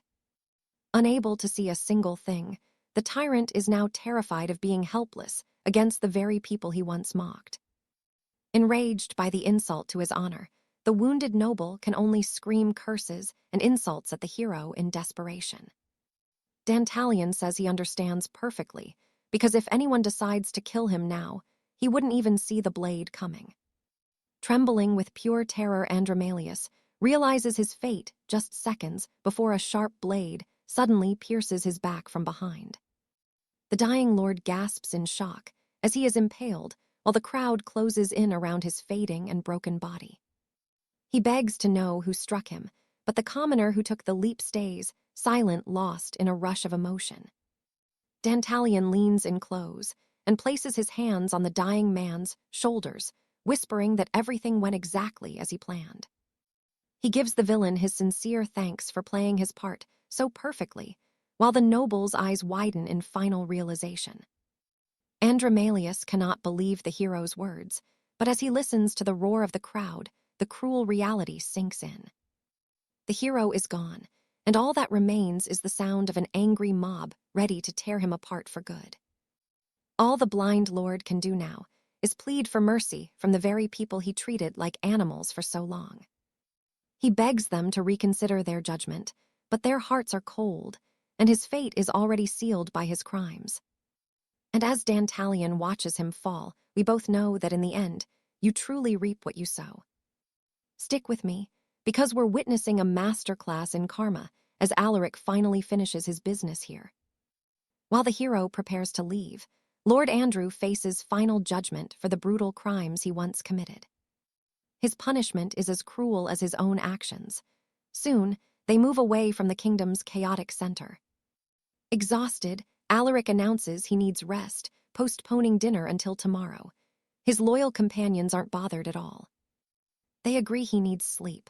Among them, a noble lady offers to lead him to their private quarters. As they head back, Alaric looks around and realizes someone is missing. The blonde lady notices it too. Beatrice has vanished again. She apologizes, explaining that the girl often wanders off without a single word. Alaric takes the news seriously, but lets it slide. Right now, he has more pressing matters to handle. He has a special request for the sisters of 𝒑𝒏𝒆𝒄, which leaves the noblewoman completely baffled and curious. Elsewhere, a mysterious woman watches, amused. She didn't expect such a show, finding the whole scene absolutely fascinating. Now pay attention here, because she knows the next performance will be even more chaotic than this. In a towering manner, a man realizes the night of the crimson moon is tomorrow. Time is running out. He hasn't heard from Lord Ivan in 7 days. Standing before a heavy iron door, he starts to panic. The servant calls for his master, Lord Ivan, slowly pushing the door open while questioning if he has returned. Ignoring the creepy coffins, he enters the silent, abandoned room. It seems his lord is still nowhere nearby. He wonders where he could be. Suddenly, a strange clicking noise from above catches the servant's sharp attention. Perched in the highest window, he spots a small witch sitting cross-legged. He stares at her, completely stunned. She gives him a terrifying glare, asking if he's truly been managing the estate well while she was gone. The girl leaps down, landing perfectly. The servant stammers, demanding to know where his master had been hiding. This little witch is actually Lord Ivan. Laughing, she admits she went to observe Alina and Alaric herself. She watched them closely. Intrigued by what was found, the servant asks what the master discovered at court. Ivan found nothing about the spreading plague, but witnessed something far more interesting during the High Court's trial. The news leaves the servant eager for more. In Ivan's opinion, he had seriously underestimated Alaric until now. But you and I both know his weakness. His heart belongs to Alina, and that makes him vulnerable. Ivan calls for an update regarding the powerful Lady Penelope. The servant reports back with some very good news. Penelope has promised her full support, vowing to spare no effort for their cause. Ivan grins at the news. He bursts into laughter, stepping into his coffin and shutting the heavy lid after confirming everything is ready. A powerful purple aura floods the room. Blue energy spheres start to swirl, beginning a terrifying and dark transformation. Still laughing, Ivan prepares to emerge in his true form. He orders the servant to relay his exact words. "Tell Lady Penelope everything I said." He thinks back, realizing it has been 100 years of waiting. A century of waiting leads to this. 24 hours after the incident, the night of the crimson moon arrives. The castle guards are on high alert, ensuring the safety of every noble guest attending this massive gala. Word spreads that a High Lord has arrived. In the crowd, people stare in shock while others whisper. 2 white horses pull a grand carriage. As this important High Lord approaches, the tension in the air rises. Guests in masquerade masks bow low. Laughing, the powerful noblewoman begins her descent down the grand stone stairs. She thanks them for the warm welcome. A man bows, claiming the honor of her presence is all theirs. This is the legendary Lady Penelope. She immediately asks if the secret arrangements with Ivan have been finalized yet. The host confirms everything went perfectly. With the plan in motion, all that remains is to enjoy the evening. She scans the room, but the lack of familiar faces makes her feel uneasy. Did she arrive too early? Suddenly, a man with a mustache shouts for everyone to clear the way. Another High Lord has just arrived. Penelope wonders who it could be. Aggressive black horses thunder toward the entrance, causing absolute chaos among the guests. The carriage screeches to a halt, and the wild horses finally settle. The air is thick with nervous anticipation. Suddenly, the High Lord kicks the carriage door off its hinges, sending it flying. She groans about her discomfort. She steps out, complaining that sitting so long is a pain. Then, she loudly insults the entire palace's smell. "Trust me, you and I won't soon forget the chaotic Lady Beatrice." All right, you and I are about to watch Lady Beatrice fume, as Lady Priscilla mocks her openly. Beatrice calls her rival the harlot of the court. Priscilla just laughs, saying Beatrice's taste is still trash. Beatrice sarcastically shoots back, mentioning she heard the overlord spent the night with a stable hand, leaving him drained. Priscilla slams the girl for being so indecent. She tells her it is time to start acting like an adult. But with a child's body like that, Priscilla sneers that Beatrice will never find a partner and will stay a brat forever. Priscilla adds that it would be better for Beatrice to stop this constant and annoying habit of belittling everyone around her. This sends Beatrice into a blind rage. She screams that she is going to cut off Priscilla's massive chest. Now watch this part closely. The bickering stops the moment a mysterious man with a mustache speaks up. He announces that another overlord has arrived. An irritated Beatrice turns to see who dares show up now. Our hero, Lord Damien, tells Lady Lillian to hold his hand. They step out of the carriage, leaving. All right, you and I are about to watch Lappy's tremble as she questions her king about High Lord Barbados. Lord Dalian knows these power players inside and out. He claims everyone already recognizes them, showing zero fear today. Ready to handle the chaos, Dalian tells Lappies she has no reason to feel afraid of these powerful figures. 2 massive High Lords can't stop staring. but our hero ignores them and commands 𝑨𝒓𝒆𝒏 to follow him. It's the night of shadows, and 30 minutes before arrival, 𝒬𝒑𝒆 is already starting to lose her cool. She tells her king she can't go through with it. Dalian wonders if his companion is finally getting nervous. This behavior is totally unlike her. The hero feels a bit disappointed, mentioning the grand ball before the meeting. He asks who his partner will be if she stays behind, essentially guilt-tripping her for trying to leave him all alone. Now watch this part carefully. 𝒬𝒑𝒆 is clearly fuming over what happened just 24 hours ago. She remembers his dramatic speech about loving her, a moment that left her completely stunned and bright red. Our hero claims he had no other choice, while she just hides her blushing face in the carriage corner. 𝒬𝒑𝒆 argues that this summit is for elite high lords only, and someone like her shouldn't even be there. Dalian realizes she is still spiraling. He reminds her she is now his fiancée, so she needs to relax. He tells her to have some confidence. They are the most talked about couple in the world right now. The whole world is waiting to see them, and he refuses to let those fans down today. I know what you're thinking. 𝒬𝒑𝒆 looks at her king like he's finally lost his mind this time. She suspects that romantic confession was just a cheap excuse to borrow more money for his wild schemes.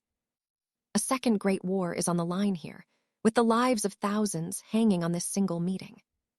The topic is the plague and yesterday's crisis, yet 𝒬𝒑𝒆 wonders how her king can stay so calm.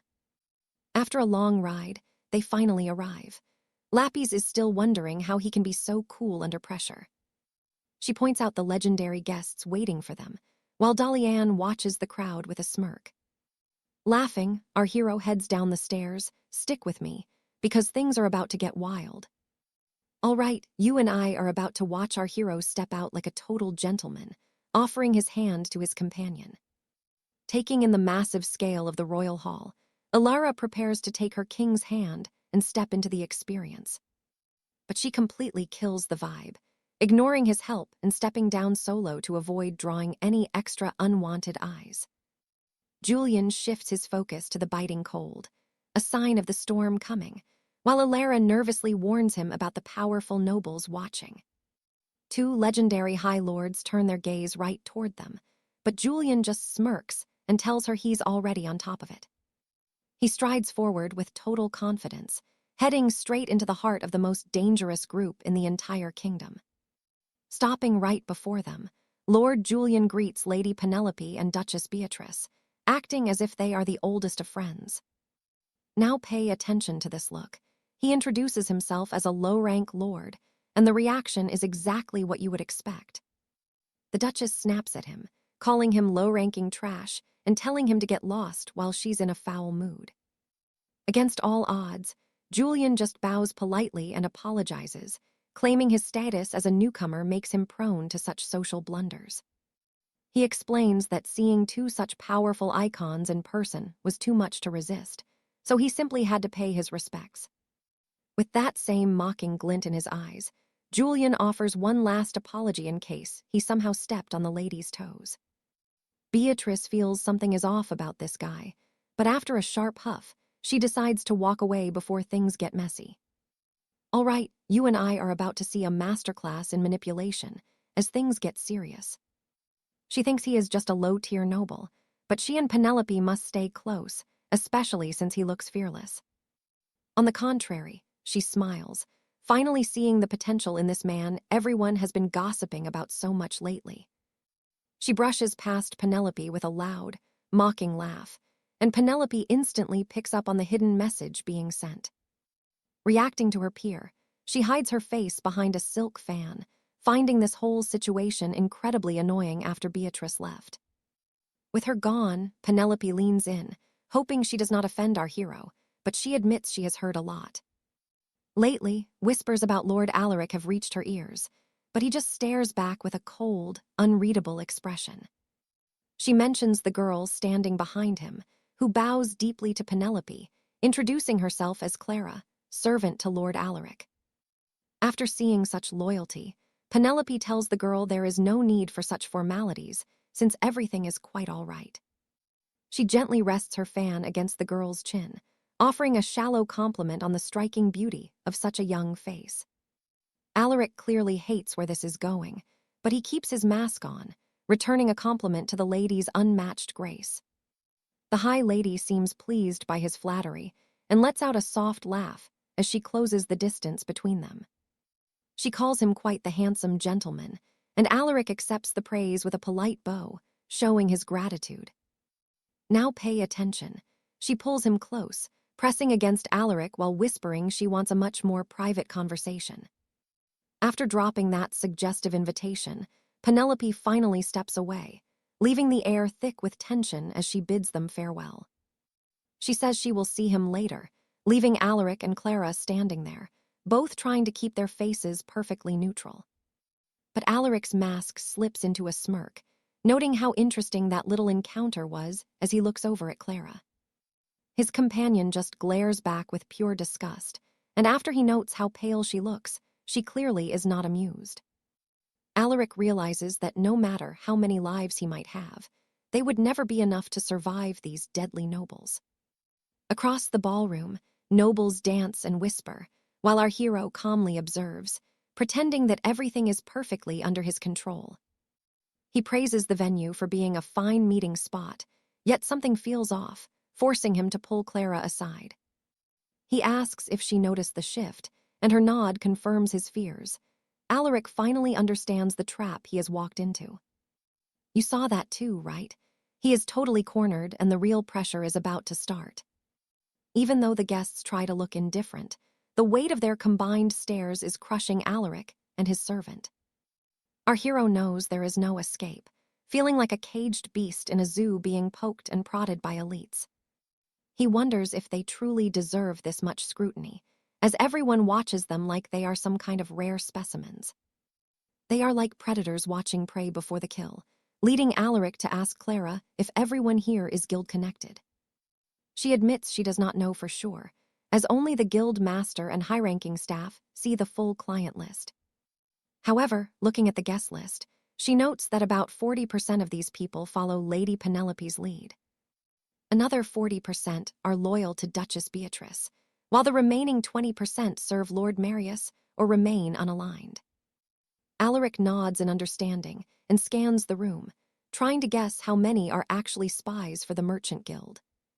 He wonders how many lackeys are hiding in plain sight and tries to think like the guild to find an escape. Just as he plots his next move, the entire ballroom plunged into darkness as every single light suddenly goes out. The guests start shouting and complaining about the blackout, but Alaric stays perfectly calm amidst the growing panic of the crowd. Suddenly, a mysterious blue glow begins to bloom from the lanterns, casting an eerie light across the silent room. Our hero watches with growing suspicion as a man carrying a cane walks toward the center of the grand hall. He greets the crowd with a sweeping gesture, welcoming them to the night while placing a hand over his cold heart. He announces that he has the honor of presiding over this meeting and introduces himself as Lord Julian Vane. Alaric can barely hide his thrill at meeting the head of the Gilded Guild, quickly calling Clara over to confirm. He asks if that really is Julian Vane, and she confirms he is the richest man in the entire realm. An ancient vampire and master of the Gilded Guild, whom she was forced to betray for her new master, Alaric. Hiding a laugh behind his hand, our hero realizes the stakes just skyrocketed now that the big boss has appeared. Julian Vane stares out, thinking how long he has waited for this moment to finally track down his runaway servant, Clara. Despite her lowly half-blood status, she dared to deceive him and even became the puppet of some random lord. And trust me, you and I are going to want to see how this revenge backfires. All right, you and I are about to witness the legendary Purge Night, and it starts with a massive insult. A drunk girl calls the Duke a senile old geezer. This is Lady Beatrice, and she's already through a whole bottle. Lord Damien and the Duke look on in disgust, but Beatrice just complains about her long and exhausting trip. She rants about how having a stinky old host with terrible breath is definitely not the way to welcome a lady.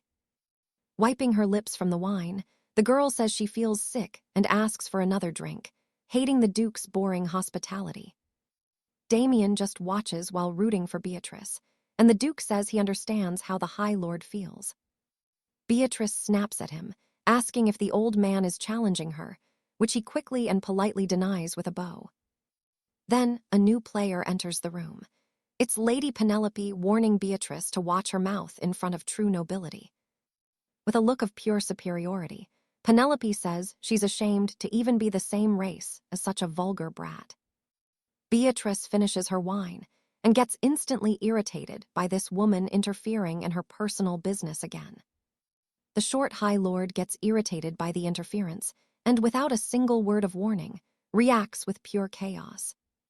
She hurls the empty glass bottle straight at Penelope, causing it to shatter and splash wine all over her dress. Beatrice doesn't back down, telling her colleague to go home and play with her toy soldiers instead of acting like she's in charge. Penelope mocks her back, comparing her vulgar attitude to that of a child and making fun of her body shape. She explains that true adults understand etiquette, something a little thing like Beatrice will never be able to grasp. Being called a child pushes Beatrice over the edge, and she looks ready to start a literal war right here. Seeing her enemy shaken, Penelope keeps twisting the knife, mockingly asking if she's about to cry over a little insult. Now watch closely. Beatrice enters a total frenzy, nearly losing control as the tension in the room turns suffocating. The atmosphere gets heavy enough to crush a man, until someone finally decides to step in and stop the madness. A man of true power imposes himself. This is Archduke Marcus, the infamous rank 5 High Lord of the realm. Scolded by a superior, the two ladies finally shut up and back away, letting the heavy pressure in the room fade. Marcus apologizes for the chaos and asks Duke Ivar to continue with the speech he started earlier. Ivar is impressed by the Archduke's authority and realizes that finally, all the key players have arrived for the meeting. With the conference officially underway, Lyra notices that her master seems strangely excited by the dangerous situation.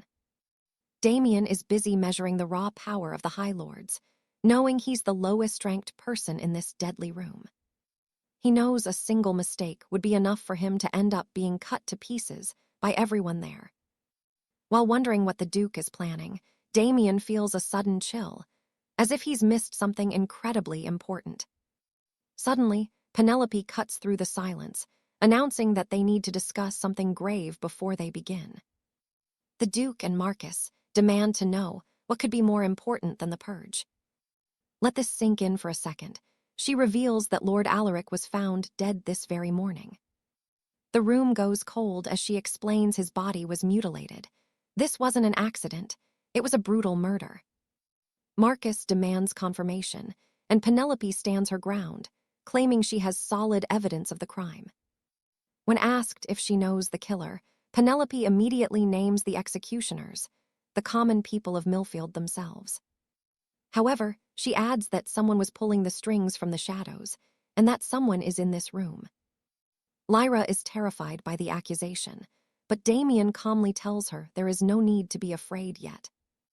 He realizes Penelope is making a long, detailed speech just to trap him, and things are looking very bad. He deduces that she and the Duke must be working together, knowing exactly how Lord Alaric's life was taken. Damien tries to piece the puzzle together, searching for any moment another lord was watching them. He wonders how long they've been watched, and if there was any moment they were truly alone. The terrifying truth hits him. They've been under observation this entire time, and he's walked right into a trap. Penelope stares him down with a smirk, and Damien finally understands that he's the one they're after. The Duke asks for the name of the manipulator, and Penelope points a finger with a look of pure malice. She proclaims that the man who manipulated the people to kill Lord Alaric is the 71st Lord, Damien. Everyone stares at our protagonist, who now wears an expression more demonic than any High Lord. You and I just witnessed a total betrayal. Now let's see how our hero survives this death sentence. Duke Marbus warned Marquis Paymon that if this scandal were true, the entire hierarchy of the Shadow Realm would crumble. Trust me, we are diving into a masterclass in manipulation. The lady fell to her knees, clutching her gown as she swore her testimony was pure truth. She pointed a finger at Lord Dalian, demanding a trial be held right then and there. Hearing this, Count 𝑣𝒏𝒊𝒖𝒔 smiled. He had already coached his witnesses, leaving our hero with no way to escape the clever trap they had set for him. He decided to confront Dalian directly, asking if he had any defense against the heavy accusations. Everyone in the room held their breath, waiting for the final blow. Tension filled the air as they waited for his answer. But to their absolute shock, he just started laughing, telling the court he had no objections to anything said. He took full responsibility for the incident, calmly confessing to the murder. As the pieces started moving, it became clear what Count 𝑣𝒏𝒊 was really after. 𝑣𝒏𝒊 wanted to join forces with 𝒚𝒁, using the recent scandal as a perfect excuse. His true goal, to crush Lord Dalian and steal the rare midnight bloom. That flower was the only cure for the Black Death spreading through the kingdom. However, Dalian knew the whole situation was just a lucky coincidence for his enemies. Meeting the victim had never been part of his initial plans. The fact that his rivals knew exactly what happened meant only one thing from the very start. Someone had been watching his group from the shadows, and that spy had vanished right after the event. That person was a witch from the Burger sisters named Beatrice. Now pay attention, because our main character just realized he is being hunted. He still could not figure out why they were going through all this trouble. If Marquis 𝒚𝒁 was already against him, they could have just attacked. After all, Dalian was seen as nothing more than a low-ranking, unimportant noble. But as he thought it through, he realized they actually could not touch him directly. That is why they had to orchestrate this entire dramatic meeting. They needed the 𝑣𝒓𝒏𝒊𝒖𔔑 gala to happen, because 𝒚𝒁 had been tracking Dalian since the moment he arrived. This gave him the final clue he needed. Dalian finally understood why he felt so uneasy. He was not their main target. He began to wonder who the real prize in this deadly game actually was. Thinking about the plague, he knew predicting an outbreak was impossible. It was only natural for people to think someone had created the disease on purpose. If this was a setup, then the person 𝒚𝒁 was really targeting was likely the culprit. He was looking for the Lady of Blight and Shadows, Barbados herself.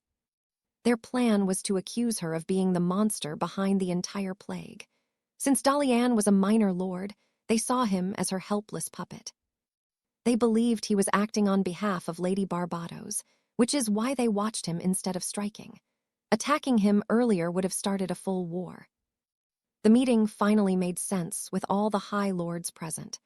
𝑣𝒏𝒊 and 𝒚𝒁 intended to grill him until he confessed his secret connection to the lady.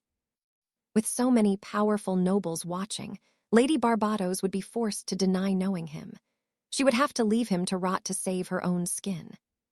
He would be condemned as the creator of the plague, accused of hoarding the cure for himself. It was a brilliant, lonely end for a man with no allies.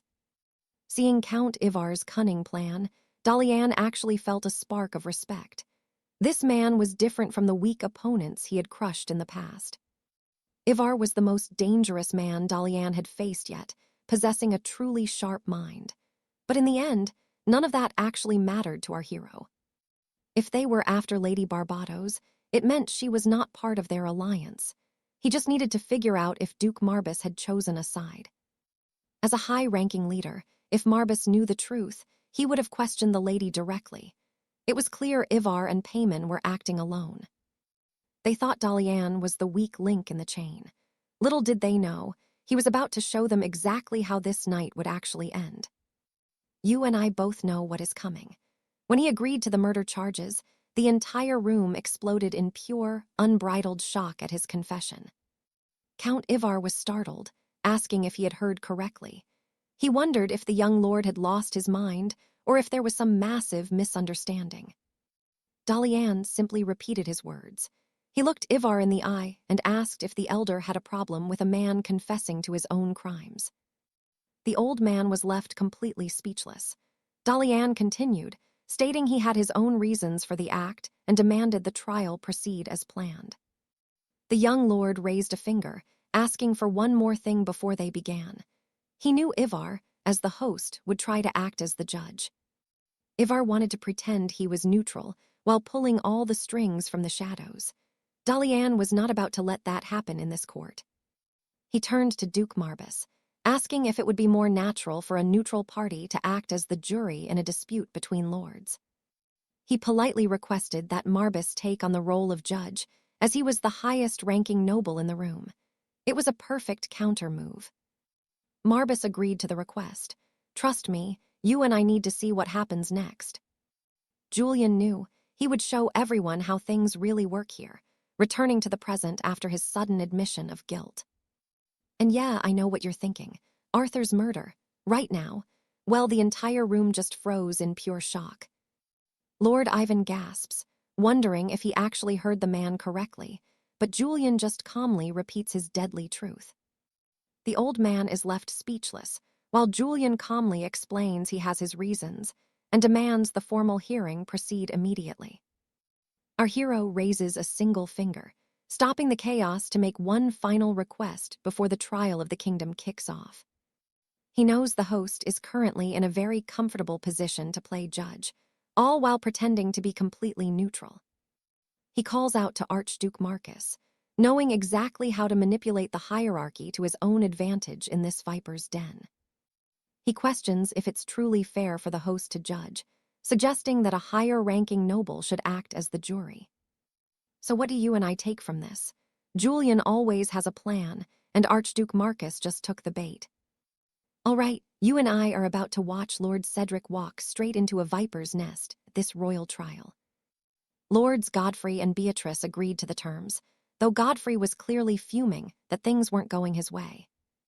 With the matter in Duke Alaric's hands, the trial began. He told Cedric that to prove his innocence, he must step forward. Cedric walked to the center, whispering to Alina and hinting that they'd prepared a secret plan to turn the tables.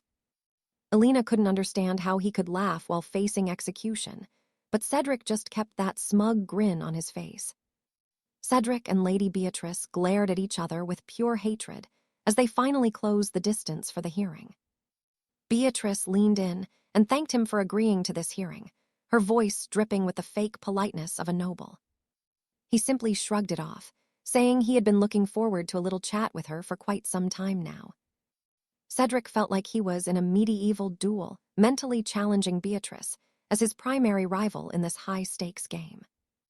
Duke Alaric opened the floor, announcing that both sides would speak before a majority vote decided who was in the right. Cedric felt a chill seeing the other nobles watching. It was obvious that almost no one in this room was on his side. Alina warned him that 40% of the court served Beatrice. In terms of raw power, Cedric was totally outmatched here. He was facing a woman with a private army while he stood alone. It looked like a losing battle from every angle. Now here's the kicker. Cedric decides to use his secret knowledge of this world's political history to survive. Using a hidden spell called Gaze of the Goddess, a glowing menu appeared over Lady Beatrice's head, revealing her deepest stats. At maximum level, this power could read minds, but right now, it was still just a basic level 1 skill. The only information available was her affinity level with the people around her. It wasn't much, but it was all he had. Even though most of the nobles' affinity scores were at 0, Cedric wasn't discouraged. He knew exactly how to use this. Duke Alaric took charge as mediator and granted Beatrice the right to question Cedric about his alleged crimes first. She started by asking if he had been spotted in the lower ward of Oakhaven just the day before. She claimed he had manipulated the commoners into killing a high-ranking lord. Cedric just listened with a calm, steady gaze. The boy admitted her story was true, but insisted on telling the facts from his own twisted point of view. He told the crowd he'd blinded Sir Thomas before he died, which sent a wave of shock through the nobility. Beatrice argued that even if Thomas was a villain, Cedric had still violated the sacred code of the high houses regardless. The affinity scores of every noble present began to plummet. They saw him as a threat to their own noble privilege. Lord Godfrey began to laugh, mockingly asking if the boy had finally lost his mind by confessing so openly like this. You and I both know Cedric is smarter than this. Let's see what his real play is. Beatrice warned him to watch his tongue after he called a fellow noble trash, but Cedric just shook his head. He refused to stop, doubling down and shouting that a dog like Thomas deserved to die a far worse death. The more he spoke, the further his reputation sank. Beatrice grew visibly irritated as he continued his relentless verbal assault. She snapped that regardless of his sins, Thomas was still a brother of the peerage and deserved some respect. Cedric fired back that he completely disagreed. To him, Sir Thomas was not a peer, he was a total disgrace.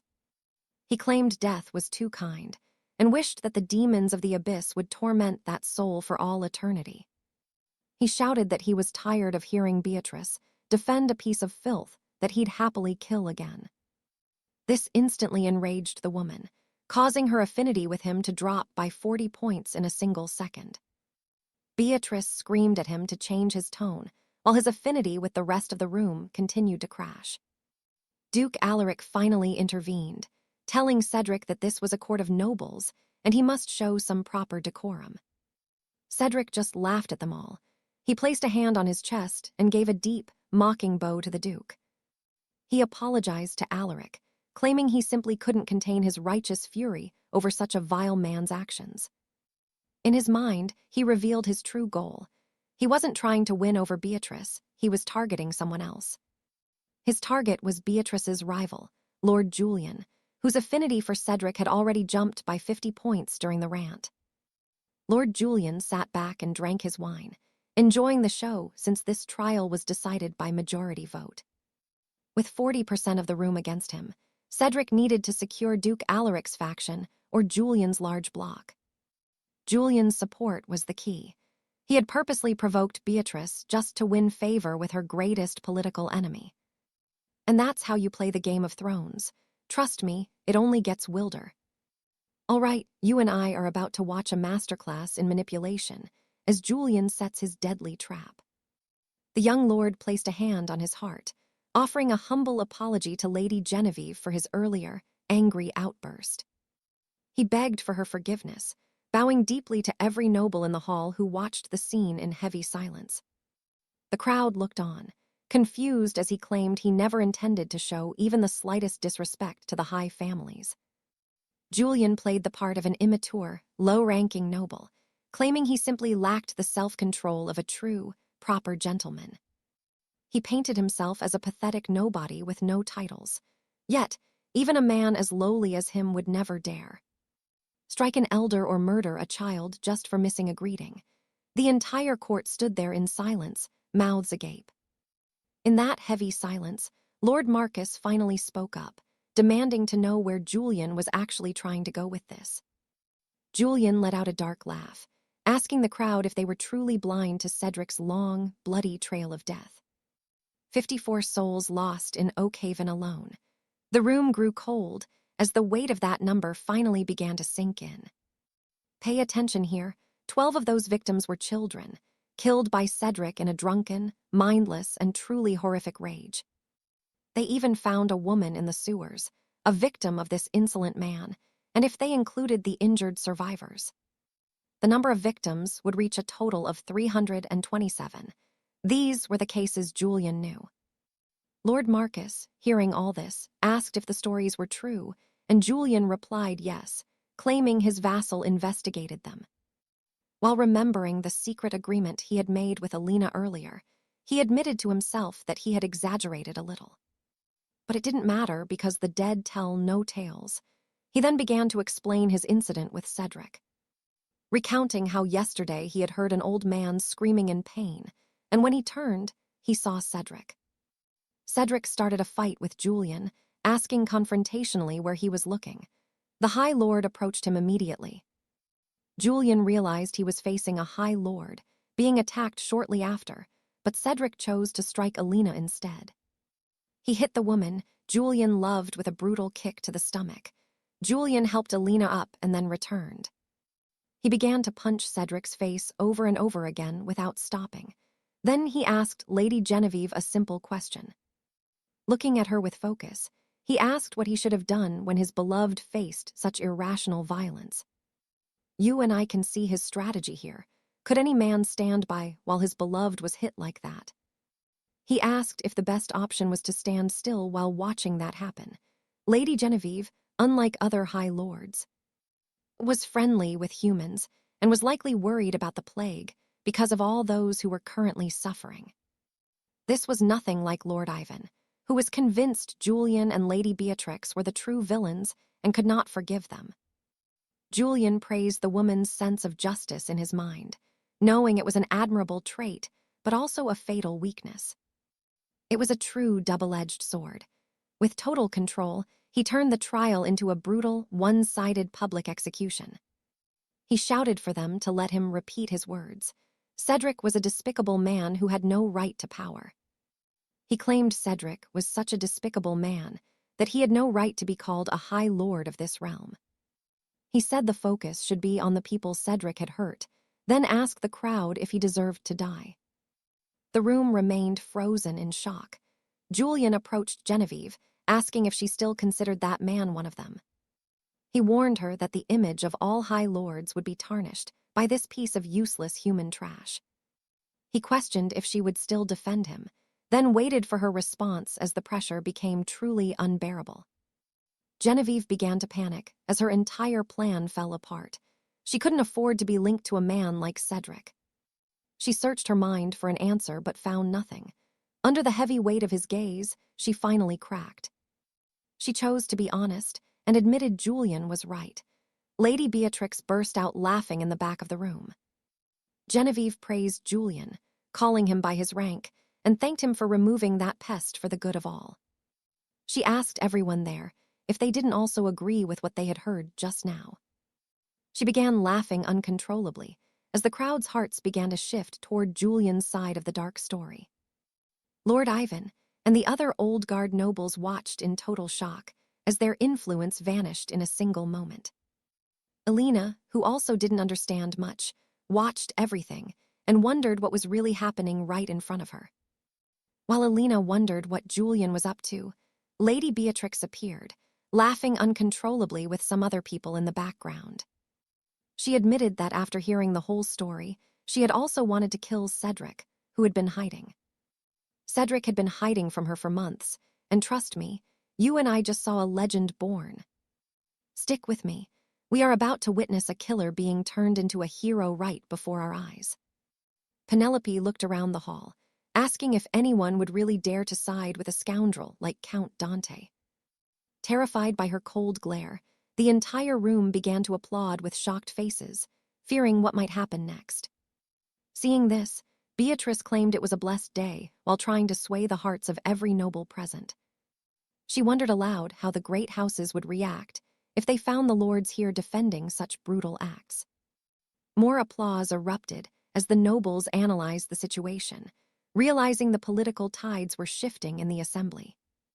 Beatrice continued her speech, pointing directly at Dante and declaring that his name would soon be legendary in Norhelm. She claimed the people in Norhelm would hail him as a savior for executing a traitorous lord for love. Calling him a true hero, she laughed at how a dark lord had suddenly become a symbol of justice. Now pay attention to this twist. It is absolutely brilliant.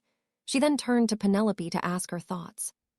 Penelope was drowning in confusion as things spiraled out of control, unable to grasp why Dante was being praised. She could not understand why a man who broke the most sacred laws was being celebrated right before her. Archduke Marcus, tired of the chaos, roared for silence, demanding that order be restored to the hearing immediately. He warned that this disruption must never happen again, and the frightened crowd instantly fell silent at his command. Beatrice obeyed, though she was secretly impressed with Dante, since low-ranking nobles were usually nothing more than useless trash. Thinking it had been years since someone this capable appeared, she told Marcus she had no intention of interrupting. Marcus turned toward a defeated Penelope and asked to conclude the entire hearing right there on the spot. Desperate to fix the mess, the woman begged the host to wait just a little longer before closing the case. He asked if there was still something she wanted to discuss before they dismissed everyone from the hall. Marcus noted they had been allies for 500 years, yet he could not understand why she acted thus. Usually, she would be the first to despise someone like Dante, so her behavior today was baffling to everyone. With no cards left to play, Penelope saw Beatrice laughing at her, which only fueled her growing rage. Still unable to believe they were being framed as the villains, she knelt and struck the ground with her fist. She begged Marcus for one final chance, while Dante stifled his laughter watching her desperate, pathetic struggle. I know what you are thinking, but everything was moving exactly as Dante had predicted from the very start. As the perfect moment approached, he signaled Lysandra in the back, who began to slip away from the hall. Penelope then addressed the lords, claiming she had not yet revealed the most damning evidence she held against him. This left the room stunned, as she brought up the Great Plague that had suddenly ravaged the entire continent. As the death toll rose daily, Penelope told the crowd that the sickness had been spread intentionally by someone. She pointed her finger at Dante, accusing him of being the mastermind behind the plague, killing their innocent people. The plague was spread by a single man, and that man is Count Dante himself. Dante watched them closely. Dante realized it was time to play his hidden ace, while Penelope and Ivan prepared their final, crushing blow. The previous matter of the dead lord had only been a starter for the real feast they prepared now. Ivan stood before him as Marcus demanded proof for such a heavy accusation, sensing the real battle had begun. He asked for evidence, which pleased Ivan as Penelope finally regained her noble strength and took control of the room. Penelope regained her composure and explained that the plague was currently killing both humans and lords alike in the West. She announced the good news: a miracle cure existed, while pointing out the mysterious role of the rare black root herb. She then asked the assembly, who was the very first person to discover that this plant could cure the plague. She revealed the mastermind was right here in this room, and his name is Count Dante. Dante had bought up every single medicinal plant in existence before the plague even had a chance to start. The crowd was stunned as Penelope explained that he knew exactly when the plague would arrive and how to cure it. He held the cure for a disease that did not even exist yet, and he did it with no explanation. She questioned him before the lords, stating the only logical answer was that Dante himself had spread the sickness. The room erupted in whispers, wondering if it was possible for one man to commit such a monstrous crime. You and I are about to see if he can survive this. Trust me, it is about to get wild. All right, you and I are diving into a trial where Lord Ivar's consultant is making a bold claim. She swore she could prove exactly how he got those dark reagents without hiding a single detail from the council. Silence gripped the room until Archduke Marbaz turned to Ivar, asking if these wild claims were actually the truth. Ivar hesitated, saying he feared to speak without absolute certainty before such powerful nobles of the high court. But if ordered, he'd provide all the proof needed. Hearing this, Marbaz demanded the evidence be brought immediately. Ivar agreed, glancing at the young lord laughing nearby, thinking he'd finally crush the boy's spirit for good. He laughed at the situation, thinking he'd end the boy soon, but suddenly something stopped the whole meeting. An apology echoed from the back of the room as a guard tried to push through the crowded hall. The commotion grew. Marbaz acknowledged the interruption, noting this was the sacred gala of the blood moon. Now pay attention, because the soldier is about to reveal news that changes everything for the guild tower. Ivar was terrified by the news. He began listening to the grim story the guard had to tell. There was an explosion, followed by thick smoke rising from the top floors of the Blackwood Guild Tower. Smoke rose from the tower, specifically from the section where Ivar stored his personal collection of rare trophies. In a panic, he knelt before Marbaz, pleading to be allowed to leave and handle the crisis immediately. You and I both know that normally, a sacred gala wouldn't be stopped, making this a truly rare exception. Ivar thanked him for the mercy, grabbed his cane, and demanded everyone step aside as he rushed out. Grateful for the mercy, he grabbed his cane and told everyone to step aside. Barbatos saw his panic. Meanwhile, Prince Dantalion began walking away, Paimon ordered him to stay put until his judgment was finished. She confronted him, but he said he was just getting fresh air and wasn't fleeing the scene at all. He told her she had no reason to worry. As he left, Ivar desperately searched for his advisor Toril. Finding his friend, he angrily asked what the hell was happening at the guild headquarters during the gala.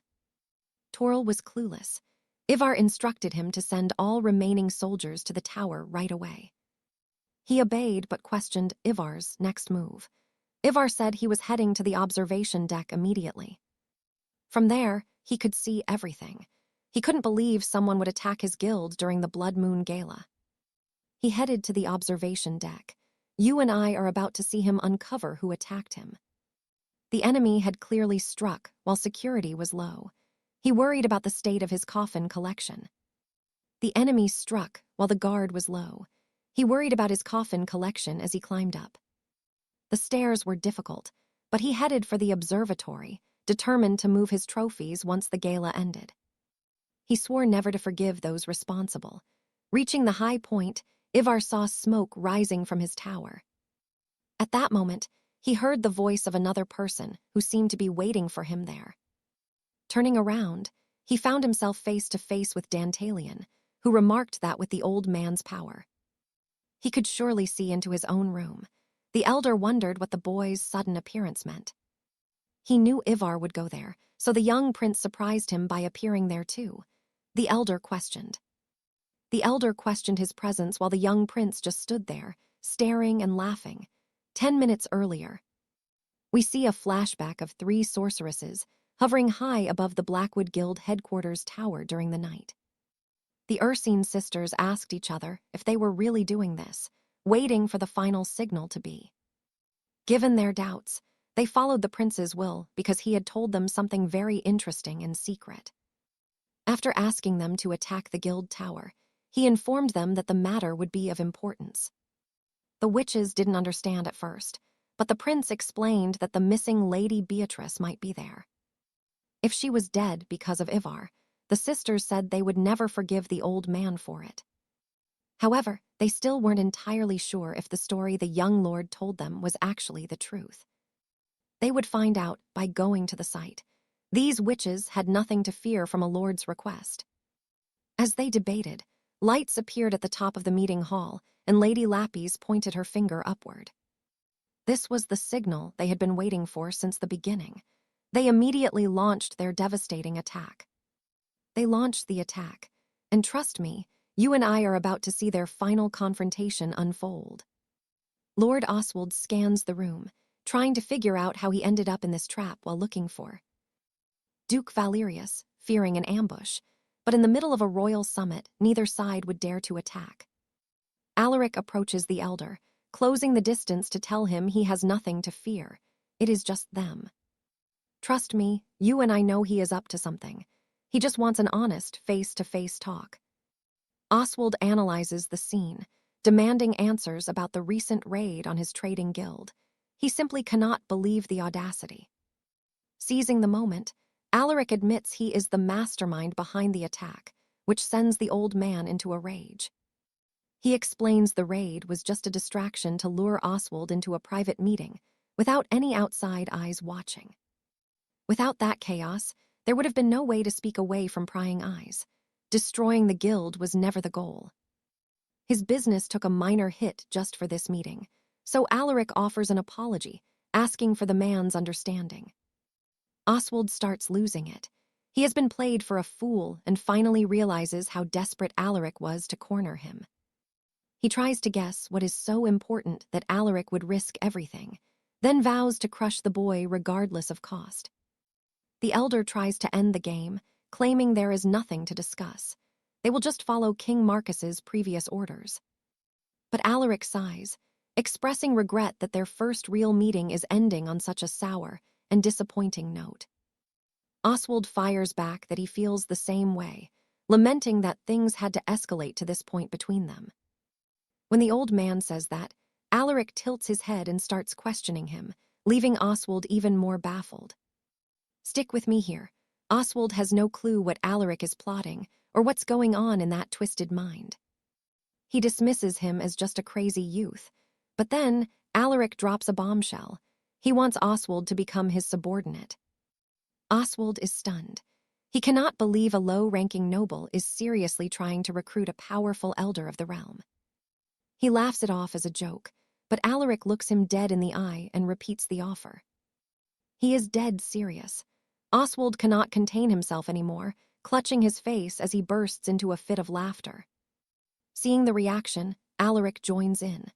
The two of them are just standing there, laughing like two absolute madmen together.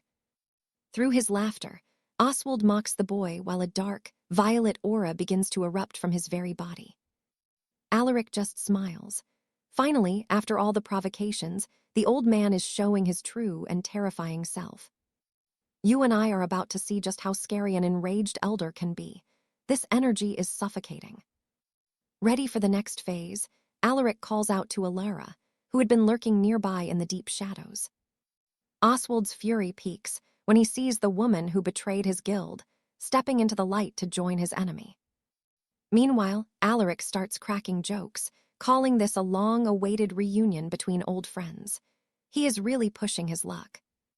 Oswald screams Alara's name, asking if she's forgotten the guild's blood laws regarding traitors. He is out for blood now.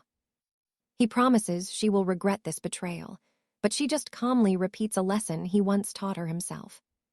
To achieve your goals, use any means necessary. She learned everything from him, and now she is putting it into practice. She explains that Alaric promised her a future the elder never could, and she feels more confident than ever. With Alaric by her side, she knows she will see that future happen. She does not regret her choice for a second. Alaric keeps twisting the knife, while Oswald dismisses their talk of a better future as a pathetic joke. He threatens them both, saying after this council they'll lose everything once he presents evidence about the forbidden nightshade. This just makes Alaric laugh even harder. Oswald stares at him, genuinely wondering if the boy has finally lost his mind. But Alaric says he's actually worried about Oswald. The old man is confused, but he keeps listening anyway. Then, Alaric pulls a few strands of blonde hair from his pocket, asking Oswald if he recognizes what they are. The old man's face pales as he starts to realize he is in deep trouble. Alaric's laugh becomes bone-chilling. He tells him not to worry about this body, but about something hidden deep within a cave in the frost peaks. Oswald's face pales as he starts to realize the danger. He tells him not to worry about this body, but about something hidden deep within a cave in the frost peaks. Deep in a cave, where a small girl's body lies frozen, that body is the real Lord Oswald. He knows the truth. Hearing this, Oswald drops his cane in shock. He cannot believe this kid knows his most guarded, dark secret. Trust me, you and I are going to have a blast watching him tear this whole kingdom down with that information. He knows everything because this whole world is just a game he's already won. The perfect checkmate is finally here. All right, you and I are about to dive into the tale of Lady Ivor, a vampire noble who once loved the hero. Betrayed by her overlord, she sealed herself in a glacial sarcophagus, choosing to never be used as a weapon again. She lived on by moving her soul between automaton servants, a secret that left Lord Dantalion completely stunned. This version of Ivor was nothing like the legendary heroine he remembered from the old chronicles of the kingdom. He remarked how worried he was that such an adorable lady might have her lungs ripped out by local beasts. He added that even a small signal could trigger a total disaster for her, leaving Ivor trembling in terror. Wide-eyed with fear, she wondered how he had unmasked her true identity since she had told absolutely no one. In her mind, nobody could possibly know her secrets unless they were her. She was spiraling into a deep panic. Seeing hair identical to her own in Dantalion's hand, she was paralyzed with disbelief at the sight of it. Dantalion had actually swiped hair from another noblewoman to use as a bluff, never dreaming it would be so effective. Now pay attention here, this is where the final push begins. Lady Lappys watched, feeling completely baffled by the unfolding situation. Her former boss's reaction proved that despite the confusion, the boy was speaking the absolute truth about the elder. 𝑑𝒂𝒨𝒨 asked the man once again if he would submit to his rule, now that his secrets were bare. The elder panicked, desperately questioning why this nightmare was happening to him as he looked at 𝑑𝒂𝒨𝒨's eerie face. He snarled that there was no chance he would ever serve a mere boy, his hatred for the situation boiling into rage. He couldn't believe he had been cornered like this. Suddenly, a dark purple mist erupted from beneath his feet. The aura began to swallow his entire body until the man was no longer visible to anyone in the room. He screamed to the heavens with a terrifying fervor, his voice echoing as the purple mist began taking strange shape. Several tails lashed out toward 𝒓𝒆𝒏 and 𝑑𝒂𝒨𝒨, as the elder suddenly seized the young girl to use as a hostage. Pressing sharp nails against her throat, he warned that if either of them moved, she would die right there. 𝒂𝒨𝒨 asked why he was doing this, but the elder barked for him to shut his mouth immediately. He threatened to end 𝒓𝒆𝒏's life if 𝒂𝒨𝒨 took even one more step forward before proposing a desperate deal. The elder demanded that the boy release his true physical body in exchange for sparing the young woman's life. You feel that too, right? He thought he had found 𝒂𝒨𝒨's greatest weakness by holding the woman he loved. Since 𝒂𝒨𝒨 had already committed murder for her, the elder was certain he would have no choice but to accept. He would have preferred to kill them both, but he was worried about any harm coming to his own body. Furthermore, he was almost out of magic after his previous actions, leaving him with no choice but this negotiation. He promised that once he regained his true form, he would hunt 𝒂𝒨𝒨 down and kill him for this insult. 𝒂𝒨𝒨 replied that he understood the offer perfectly. Then he told the man to go ahead and kill her. This caught the elder completely off guard, his demonic expression twisting as he tried to process the boy's coldness.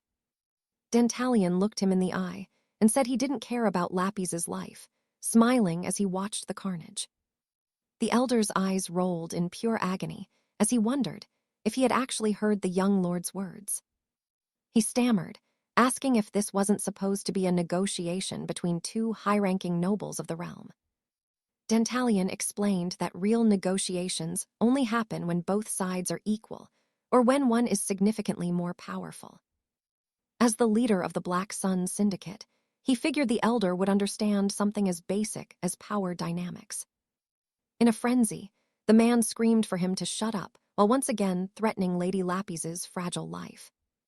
𝒂𝒨𝒨 remained perfectly unfazed, simply telling the man to go ahead and slit her throat if he wanted to.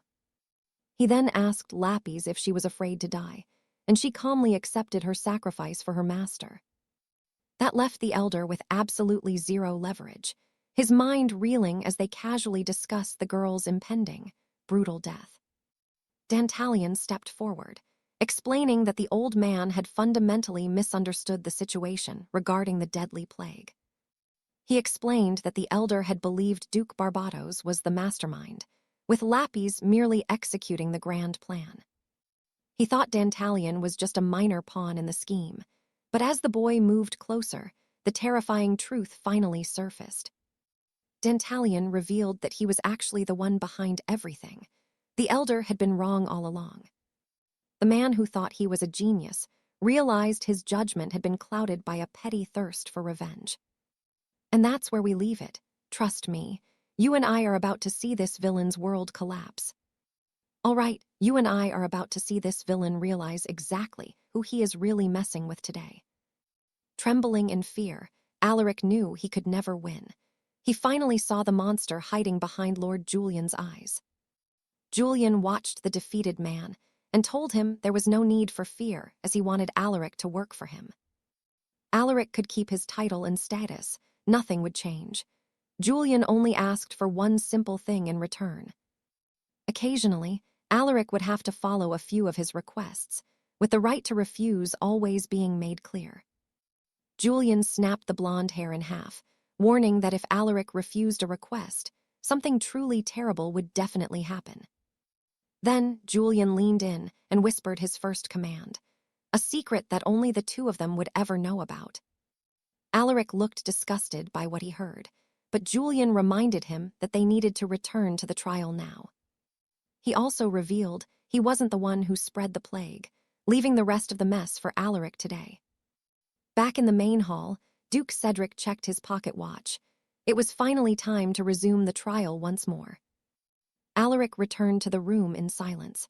Everyone watched him closely as Cedric asked if his business was finished now. The Duke wanted to continue the Night of Shadows. Alaric simply nodded, saying he had no more objections to this. Lady Barbados laughed in his face, seeing how defeated he looked. She asked what had happened to his great courage. She mocked him, wondering if the destruction of his castle had also destroyed his spirit. Cedric quickly stepped in here. Now pay attention. This is where the final piece of the puzzle returns. Lord Julian finally entered the hall. Lady Alara was furious just looking at Julian. Cedric took the chance to officially restart the council meeting right now.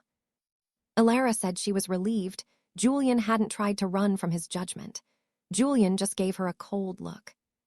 He reminded her that he only went out to get some fresh air. Alara grew impatient and demanded the evidence. She told Alaric to present the proof, but the man stood frozen in the center of the hall, not moving. Alara screamed at him to hurry up, but Alaric finally spoke. He claimed he had no evidence against Julian today. This shocked everyone in the room. Alara could not believe her ears. She asked him to repeat what he said. Alaric informed the court that there was never any evidence. He admitted that everything Lady Alara said was a lie. The room went silent as he spoke. Alara was exploding with rage. She demanded he repeat those words once again. Before he could say another word, Alara interrupted him. She realized that if he wanted to die, she would kill him. Cedric stepped between them, stopping Alara from attacking. He reminded her that this was a sacred night of peace today. Alara reluctantly backed down. She called for her personal advisor, Toby, to come forward and settle this entire mess now. Toby had been watching from the shadows. He stepped into the light, drawing the attention of every single noble present. Julian saw the small goblin and wondered who he was. He assumed a mere servant couldn't change the situation now. For Alara and Alaric, it looked like the end. Toby looked at his master and felt something was totally wrong. Okay, I know what you are thinking, but trust me, this next reveal is about to change everything for us. Alara shouted at Toby, reminding him that he was the one who told her Julian had spread the plague before. Toby agreed with her words, but then he dropped a bombshell. The entire story about Julian and the plague was fake. He claimed he had invented the whole thing himself. Alaric was stunned by the betrayal of his most loyal servant. Everyone else at the meeting was just as shocked. Alara asked if Alaric had forced him to say these things. Toby denied it. He insisted he acted alone and had orchestrated the entire plan without any orders from his master. The woman became furious again. She couldn't believe he would do this after they had known each other so long. She didn't see him as an employee, but as a friend. She asked again who was really behind this plot. Without hesitating, the goblin took full responsibility. He said he did it all to steal Julian's rare black herbs today. Since he couldn't do it alone, he decided to use the power of the other lords to get his way. He admitted to taking advantage of the kindness and strength of Lady Alara and Count Alaric for his own gain. Julian was shocked that the goblin was taking all the blame. He was saving both Alaric and Alara from ruin. Cedric asked Toby if he understood the gravity of his crimes. Using a lord for selfish desires was a crime. Toby replied that he was fully aware of what would happen next. He stood there ready to face his fate. Cedric asked if the goblin understood his crimes in using a lord to fulfill his own selfish desires now. Toby knew the consequences, and trust me, you and I are going to want to see what happens next. The plan had collapsed. There was nothing left but regret, and he refused to let Duchess Payne take the fall. She had trusted an old fool like him. Without even knowing the fate of his master, he chose a dark path. Stick with me, because this old man is about to make a choice that'll change everything for Sir Ivar. He pulled a hidden blade, declaring he would pay for the failure with his own life, the ultimate price for his mistakes. With one swift motion, he ended it. As the old squire fell, Duchess Payne stared in horror at her fallen comrade. She screamed his name, never wanting this blood on her hands. The nobles gathered around, asking if she was still safe. Drained of all strength, she collapsed. Duke Marbas commanded the guards to take the grieving duchess to a private chamber. Watching from the shadows, Countess Barbatos laughed. She mocked the duchess, saying the wretched woman finally got exactly what she deserved. She jeered, asking why pain didn't take her precious squire's body away and give it one last kick for good measure. Marbas silenced the countess while Lord Julian approached the body. He knew the old man died just to protect his masters. By sacrificing himself, he turned them into victims instead of conspirators. Now pay attention, this is Julian's master move. Sir Ivar fought back tears of guilt. Julian stood tall, placing a hand on his chest in a silent salute of respect. He admired that iron determination. The old squire had played his final card with absolute, unwavering conviction. Duke Marbas stepped forward, intending to punish the duchess for the chaos that had unfolded during the gala. But before he could finish, Julian interrupted. He told the host there was no need for any further blood or punishment. He claimed Duchess Payne was merely a pawn, and since the squire was dead, no one else was to blame. Duke Marbas was impressed by Julian's noble stance throughout the chaos, and his respect for the young lord grew. His respect for the young lord jumped by 20 points, as Marbas praised the grace the boy had shown. He declared it would be remembered long after this gala was over, and the meeting finally reached its end. With a majority vote, the judgment was officially finished. It had been a long night for everyone in the kingdom. He ordered wine for everyone. Barbatos, never one to shy away from spirits, was ready to drink her fill. She dragged Julian toward the bar, insisting that the two of them toast to their shared victory and the coming chaos. Julian realized he'd won her favor, but the sharp-tongued countess was proving to be a bit of a handful. As the lords and ladies began to dance, Sir Ivar stood alone, cradling the squire's body in his trembling arms. He apologized for their defeat, swearing a silent oath that one day he would repay the debt of this ultimate sacrifice. After hours of heavy drinking, Julian slipped out onto the balcony. He stood alone, looking over the sleeping city below him. You and I both know that look. He's wondering how the countess can drink that much wine. His head was spinning. He leaned against the stone railing, reflecting on everything that had happened since his strange rebirth. He had been reincarnated into the world of crusade of the underworld, and the path ahead was still dangerous. Thinking back to his worthless father in his past life, he realized he was finally having the time of his life. Lapis appeared from the shadows. Julian turned to her, noting that she always knew exactly where to find him. She scolded him immediately, calling his actions reckless. She couldn't understand why he would forgive the Duchess so easily. Lapis warned him that he had let a dangerous enemy escape. She asked if he was truly okay with that threat. Julian acted surprised, asking her to take it easy on him. It had been an exhausting day, after all. The girl just stared, her eyes piercing through him. Julian laughed softly and explained his true vision for the future. The Duchess wasn't a problem, because his plans reached much further than anyone in this kingdom could ever imagine. He promised Lapis that he would show her a world she had never seen before, a vision of absolute power. She nodded, suddenly quiet and obedient. It was a rare shift for the girl who usually loved to lecture him. Suddenly, she pulled him close and stole a kiss. Julian was stunned, his face turning bright red in an instant. Stuttering, he asked what that was for. She simply smiled, saying she saw right through his cold, calculating mask. Embarrassed, Julian tried to explain that their engagement was only a deal meant to serve his own dark ends. He admitted he would let her die like in that mess with Ivar, just to make his plans work. But Lapis just smiled. She told him she already knew and that she believed in him more than anything else. Seeing her smile for the first time, Julian pulled her into his arms. He kissed her again under the moonlight. And trust me, that's where we leave it. Some moments change a man forever, right? You and I are diving into a story where the noble life is anything but graceful. Lord Dantalion watches a dark memory, where his father oversees a scene of absolute cruelty. The young boy begs his father to stop, but the man demands respect for his mistress. 𝑑𝒕 refuses because the woman wants to murder 2 innocent children for having different mothers. Furious, he asks his father to choose between his family and that woman. The man smiles. He chooses the mistress, telling his son he is too negative and needs a better outlook. 𝑑𝒕 breaks down in tears, vowing right then that he will never forgive his father. Years later, in a crowded square, 𝒓𝒏𝒊𝒖𔑔 suddenly slaps 𝑑𝒕 right across the face. The witnesses are stunned.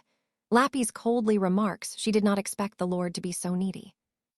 𝑑𝒕 calls her a wretch, questioning how a common servant dares to strike her master. In front of the staring crowd, he asks if she understands the price of her actions. She says she does. They lock eyes in a tense standoff as the people watch. Watch closely, because this is where the plot thickens and everything starts to shift. 2 hours later, 𝑑𝒕 explains the separation to Lady Barbados, who came to mock his luck. She jokes that the most famous couple in the demon world has finally called it quits. Rumors have already spread. 𝑑𝒕 is in no mood to discuss his heartbreak with anyone. Barbados laughs at his response, calling him cold and claiming she came to see her junior. 𝑑𝒕 stays silent. She reminds him that striking a demon lord is usually punishable by death. She wonders why the girl survived and asks 𝑑𝒕 what he actually did after the slap. He tells her to stop meddling in his life and suggests she leave his house immediately. Barbados refuses to leave. She says that as his senior, she has a duty to guide him. She tells him to move on, saying there are plenty of other women in the world. Everyone will soon forget the common girl, she says, calling him far too inexperienced. Having lived 500 years, Barbados claims to be the ultimate expert on love and respect. She promises that if he follows her advice, even the highest nobles will respect him. Let's pause. I know what you're thinking, but this isn't just a simple family reunion. 𝑑𝒕 explains that a month ago, a mysterious older woman came to visit their home. Barbados grows curious, as 𝑑𝒕 explains the woman claimed to be the mother of 𝒓𝒏𝒊𝒖𔑔. 𝑑𝒕 was suspicious because 𝒓𝒏𝒊𝒖𝒔 was an orphan. He asked why she abandoned the child. With tears in her eyes, the woman explained she was banished from her village after birth. She wept, saying not a single day passed without her thinking of her long-lost daughter. She had been searching for years. Wiping away tears, she spoke of the rumors she heard. 𝑑𝒕 took her to see 𝒓𝒏𝒊𝒖𝒔 immediately. The woman thanked the merciful Lord for his kindness. Suddenly, 𝒓𝒏𝒊𝒖𝒔 entered the room with a letter, completely unaware of the guest waiting there. Seizing the moment, 𝑑𝒕 asked if she recognized the woman standing right beside him. Total silence follows. 𝑑𝒕 admits that even he was shocked by this woman's sudden appearance. The mother tried to speak, but 𝒓𝒏𝒊𝒖𝒔 just glared at her with a frozen, cold expression. 𝒓𝒏𝒊𝒖𝒔 clenched her fists in rage. 𝑑𝒕 noticed the tension and grew much more serious. He warned that lying to a lord meant immediate death. Is she truly the mother? Panicked, the woman swore she was the one, insisting she was the mother of 𝒓𝒏𝒊𝒖𝒔. 𝑑𝒕 asked why she waited until now. She claimed she was just struggling to survive. He questioned if she was really too busy to look for her own child before now.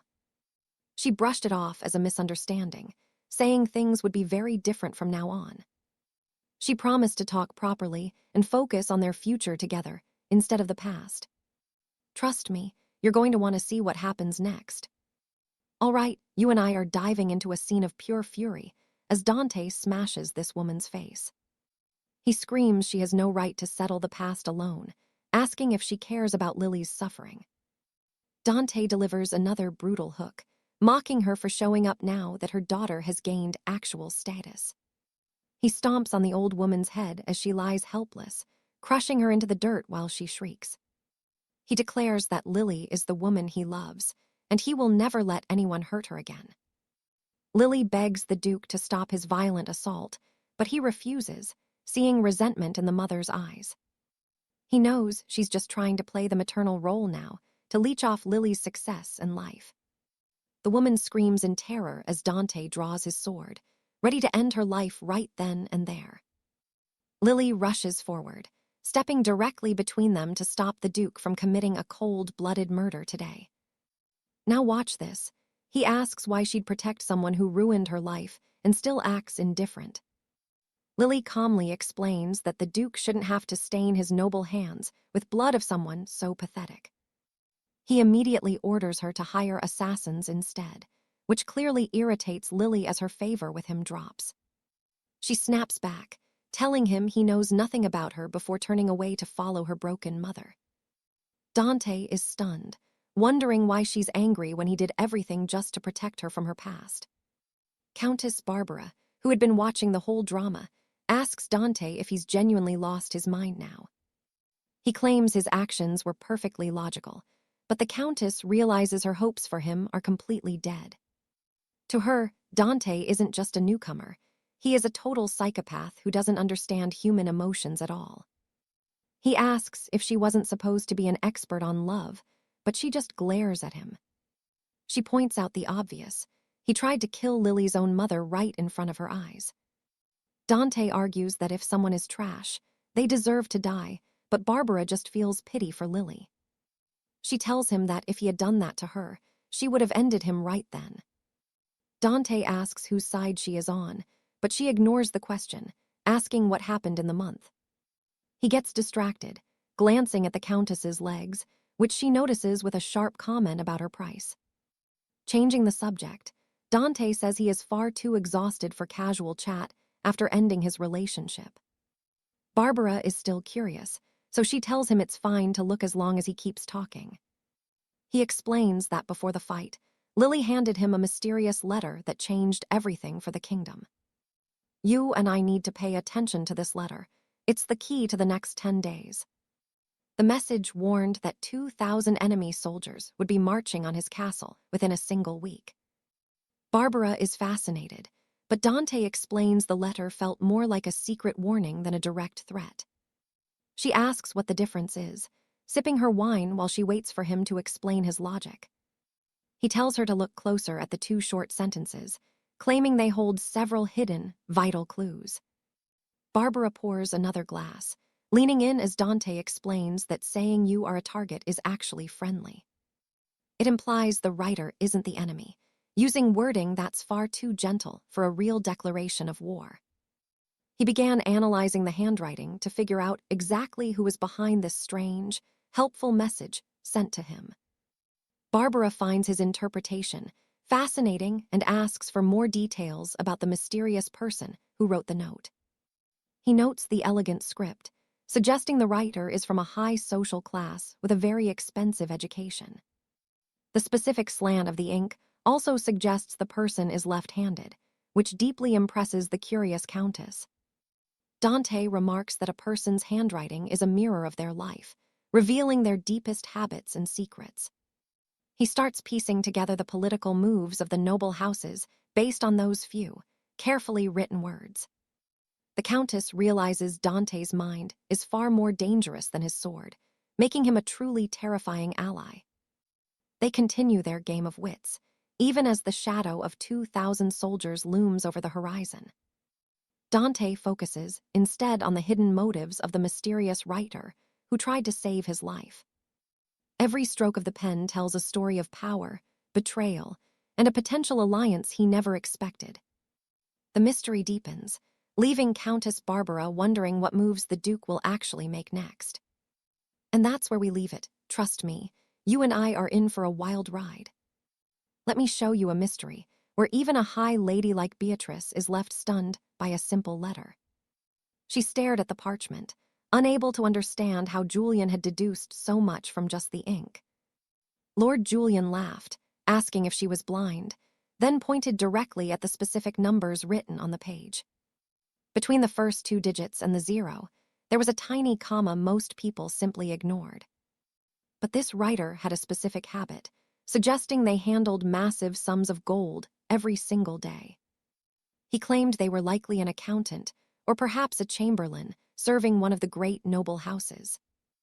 In that moment, Lady Beatrice finally realized that Julian was far more brilliant than he let on. Julian just smirked, saying it was too early for praise since the letter held 5 more hidden secrets. He refused to reveal them all yet, because where was the fun in spoiling the mystery so soon? Frustrated, she called him a teasing rogue, before suggesting the culprit might be a wealthy merchant instead. Julian agreed it was possible, so Beatrice decided to use her own dark arts to settle the matter. When Julian questioned if she could really find them, she just gave him a cold, terrifying smile. Now pay attention, because Lady Beatrice is about to show us exactly what real high-tier magic looks like while biting her finger. She touched her blood to the paper, chanting the ancient words for the dreaded shadow repentance ritual. Blue flames consumed the letter, and from the smoking ashes, a tiny, squeaking bat suddenly emerged. She snatched the creature, explaining this familiar would hunt down the writer wherever they were currently hiding. Once it found its mark, she would know their identity instantly, leaving Julian completely fascinated. She released the bat into the night, telling Julian he was lucky to have her on his side. Julian watched it fly, acknowledging her power but wondering how long this search would actually take. He joked that surely the great Lady Beatrice could finish such a simple task in no time. Annoyed, she snapped that if the rat was close, the bat would find them within the hour. She dared him to be grateful, claiming her magic was absolute truth compared to his mere guesses. She challenged him to see who was right, then steered the conversation back toward the merchant suspects. Julian had already planned for this, suspecting a specific merchant he had dealt with many times before. If his hunch was right, he already knew exactly who was trying to stab him in the back. He claimed they could catch the traitor even faster, leaving Beatrice curious about his next move. You and I both know Julian is up to something, and now we are at the Iron Guild headquarters for the reveal. Lord Ivor appeared, trembling as he denied writing any letter, while Julian questioned his bloody history. Shaking with pure terror, Ivor swore he had no intention of ever crossing someone as powerful as Julian. Julian admitted he respected the man's skills, even if he couldn't trust his character for 1 second. Desperate, Ivor asked what he could possibly do to finally prove his loyalty to the young lord. Julian smiled, saying a few simple favors would go a long way in repairing their broken relationship. He demanded the finest mercenaries in the land, accepting nothing but the most elite soldiers available. Ivor was ordered to gather 3,000 warriors within 2 days, or face the consequences. And that's where we leave it. Trust me, you and I are going to want to see the next part.